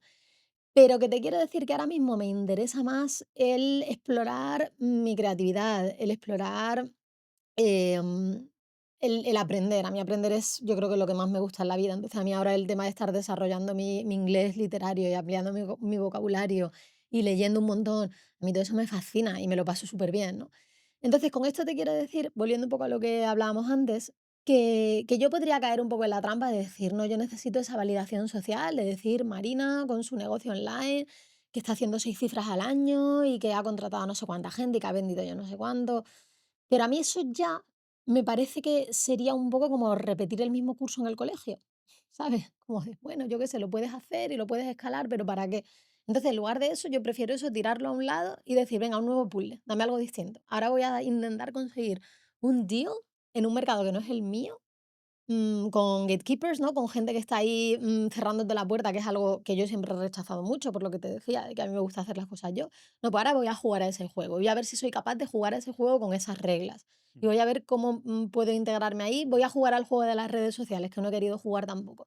Y son nuevos puzzles, ¿no? Y yo creo que si uno lo mira desde un punto de vista del desafío, del puzzle, del volver a ser un principiante, que creo que también es algo súper emocionante, ¿no? Yo qué sé, yo ahora, por ejemplo, Lo es. en Substack, la newsletter que tengo en inglés, tengo ahora mismo como 600 suscriptores, que además son casi todos de mi newsletter en español. Con lo cual, pues yo qué sé, una newsletter todavía pequeñita, con poca relevancia, pero es emocionante también, ¿no? Porque me contesta alguien y enseguida le responde al comentario y anda, mira, le han dado un me gusta, ¿no? Y es un poco volver a esa mente del principiante que también está guay. Entonces yo diría, en lugar de centrarse en decir, voy a perder mi identidad o voy a tirar por tierra todo el trabajo que he hecho, es decir, no, voy a asumir un desafío nuevo, ¿no? Y eso es ser humano, ¿no? Por eso tiene hijos también y te complicas la vida y te cambias de país porque dice, dame un puzzle nuevo que lo resuelva, que este ya me lo sé, este vamos a guardarlo en la caja y dame otro. Me encanta esa visión de la vida y resuena con un libro que leí hace muchos años que sigue de moda porque se volvió un mega bestseller, que se llama The Subtle Art of Not Giving a Fuck, Ujú, de Mark Mark Manson, Manson, sí. que básicamente dice, la vida es un problema, Ujú, el arte, o aquí voy a parafrasear, el ADN del éxito en la vida sería saber escoger los problemas que quieres resolver. exacto, no es quedarte sin ellos, porque más que aburrido sería, ¿no? Según él no No tener existe, es, o problemas. sea, tío, lo que, de lo que sufrimos es que queremos vivir como en la comodidad Ujú, y vivir en la comodidad es el sufrimiento. Entonces, la vida, hay que reconocer que la vida es un problema. El éxito está en reconocer si tienes 5 problemas, enfócate en 3 que quieres resolver. ujú, Identifícalos como problemas y disfrútate el camino de resolver los problemas, que tú lo ejemplificas muy bien como con el puzzle. O ujú, sea, es el juego de resolver en Guatemala decimos rompecabezas, ¿no? ujú, Ese puzzle. Pero completamente de acuerdo que es incomodarnos y a mí me está pasando con este formato del podcast. Yo no tenía experiencia anterior en comunicación, en marketing, en redes sociales, y hoy me la estoy pasando genial siendo un niñito viendo cada comentario, cada persona que me escribe, cada like, es una novedad para mí claro. y estoy aprendiendo muchísimo porque no sabía nada de ello y eso me llena de energía. Entonces, completamente de acuerdo en el consejo que te pedía para alguien que nos esté escuchando, de tirarse al agua y tener esa curiosidad que te va a despertar esa energía Ujú. de tener algo nuevo y de crecer. Exacto. Y luego darte cuenta también de que haya sido el que haya sido tu camino. Marie Forleo tiene una expresión que me gusta mucho que dice love your detours, ¿no? Como ama tus rodeos, que seguro que te va a enriquecer. Y yo estoy segura de que todo lo que he hecho hasta ahora, no solo como psicóloga, también como copywriter de mi negocio, como emprendedora online, los viajes, la maternidad, todo eso al final va a traslucirse en quien yo soy. Y si yo hubiera empezado a escribir novelas en serio, profesionalmente, entre comillas, a los 18 y me hubiera empeñado y hubiera dicho, no, voy a seguir esto y hubiera publicado a los 23, A lo mejor me habría ido bien también, pero sería una novela muy distinta y yo sería un tipo de autora muy distinta, ¿no? Y justo el otro día también le escribí a una mujer en Substack que está haciendo el recorrido, no el recorrido contrario exactamente, no sé lo que era ella antes, pero está estudiando ahora para ser terapeuta y tenía, me parece que dijo 50 y tantos años, ¿no? Y hablaba un poco de esa sensación de ser principiante y tal, y yo le decía, no llegas en blanco, o sea, no va a ser lo mismo, incluso con la misma formación, tú como terapeuta a los 50 que yo como terapeuta a los 23 que yo me creía que lo sabía todo, no tenía ni puta idea de nada. Yo iba a ir diciendo, a ver, ¿dónde están los pacientes que los arreglo yo? Sí, en A teoría esa lo sabías arquitectura todo, pero yo, en ¿sabes? práctica no, claro. Pero en la práctica no, no tenía hijos, no tenía marido, no tenía experiencia de la vida, no, yo qué sé. Ahora Eras tampoco feliz, eras era feliz. feliz. Es Claro, broma. tampoco te quiero decir que ahora esté al otro lado. Cuando tenga 80 dirá, a los 40 no tenía ni puta idea de nada. Pero hombre, quieras que no, pues se va acumulando un poquito esa experiencia, esa sabiduría, ¿no? Entonces, al final, yo creo que nada se desperdicia, que todo se compone en la persona que tú eres y que lo que tú traigas a la mesa va a ser único. O sea, tú, por ejemplo, me decía que tienes experiencia en inmobiliaria, ¿no? Sí, En real estate. Pues eso va a venir aquí contigo al podcast, ¿no? A lo que me comentabas, de dónde está tu oficina y por qué está ahí. Y eso alguien que no haya trabajado en eso no lo sabe. Entonces tú estás trayendo aquí, nadie empieza de cero y lo que tú estás trayendo aquí es único y es especial precisamente porque tú estás empezando en este momento.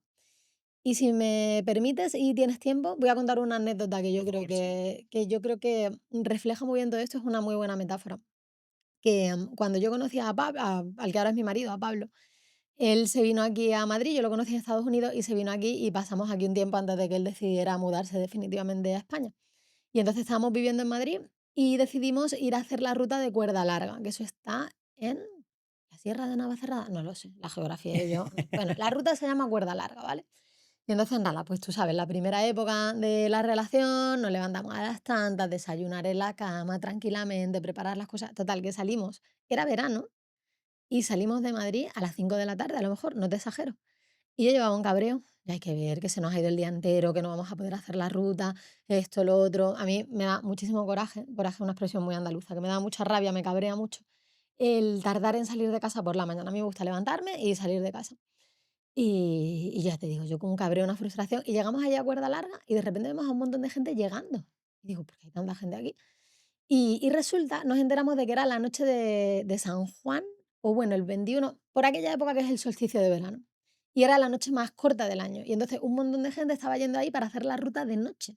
O sea que llegamos en el momento perfecto en realidad, ¿no? Wow. Y entonces nada, me acuerdo que nos fuimos a tomar algo, hay una cafetería y luego echamos a andar y había un montón de gente haciendo la ruta y fue súper guay porque además creo que había luna llena también, me parece que era la superluna del yo no sé qué, Claro, iluminado de todo noche, iluminado de natural. noche y fue una experiencia súper especial. Entonces, que creíamos que estábamos llegando tarde y estábamos llegando en el momento perfecto. Entonces, no sé, que lo piense también quien esté escuchando esto, que a lo mejor este momento es el momento perfecto. A lo mejor para mí, el momento perfecto para intentar conseguir publicar esta novela es este, porque justo el tipo de novela que voy a escribir, con la experiencia que tengo, con el nivel de inglés que tengo ahora, con el conocimiento que tengo de las redes, con el punto en el que está ahora mismo el ecosistema literario, es el momento perfecto.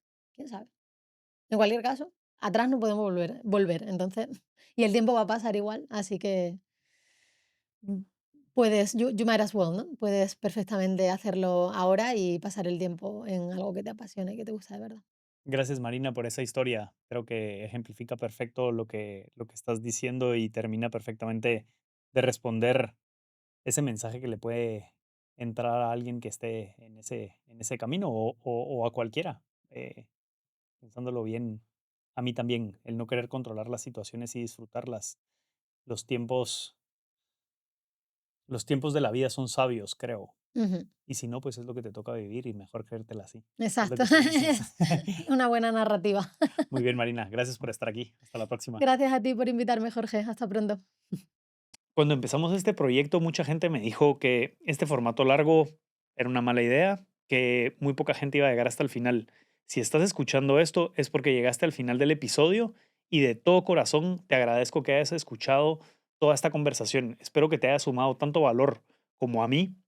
Y recuérdate suscribirte a este canal en donde lo estés escuchando para poder apoyarnos. Es completamente gratis, no cuesta absolutamente nada más que un minuto de tu tiempo y a nosotros nos ayuda mucho para poder seguir creciendo y traer a los mejores invitados. Yo me comprometo contigo a traer mejores invitados cada vez y a mejorar la producción de cada uno de estos episodios. Muchas gracias por llegar hasta aquí. Nos vemos en el próximo episodio.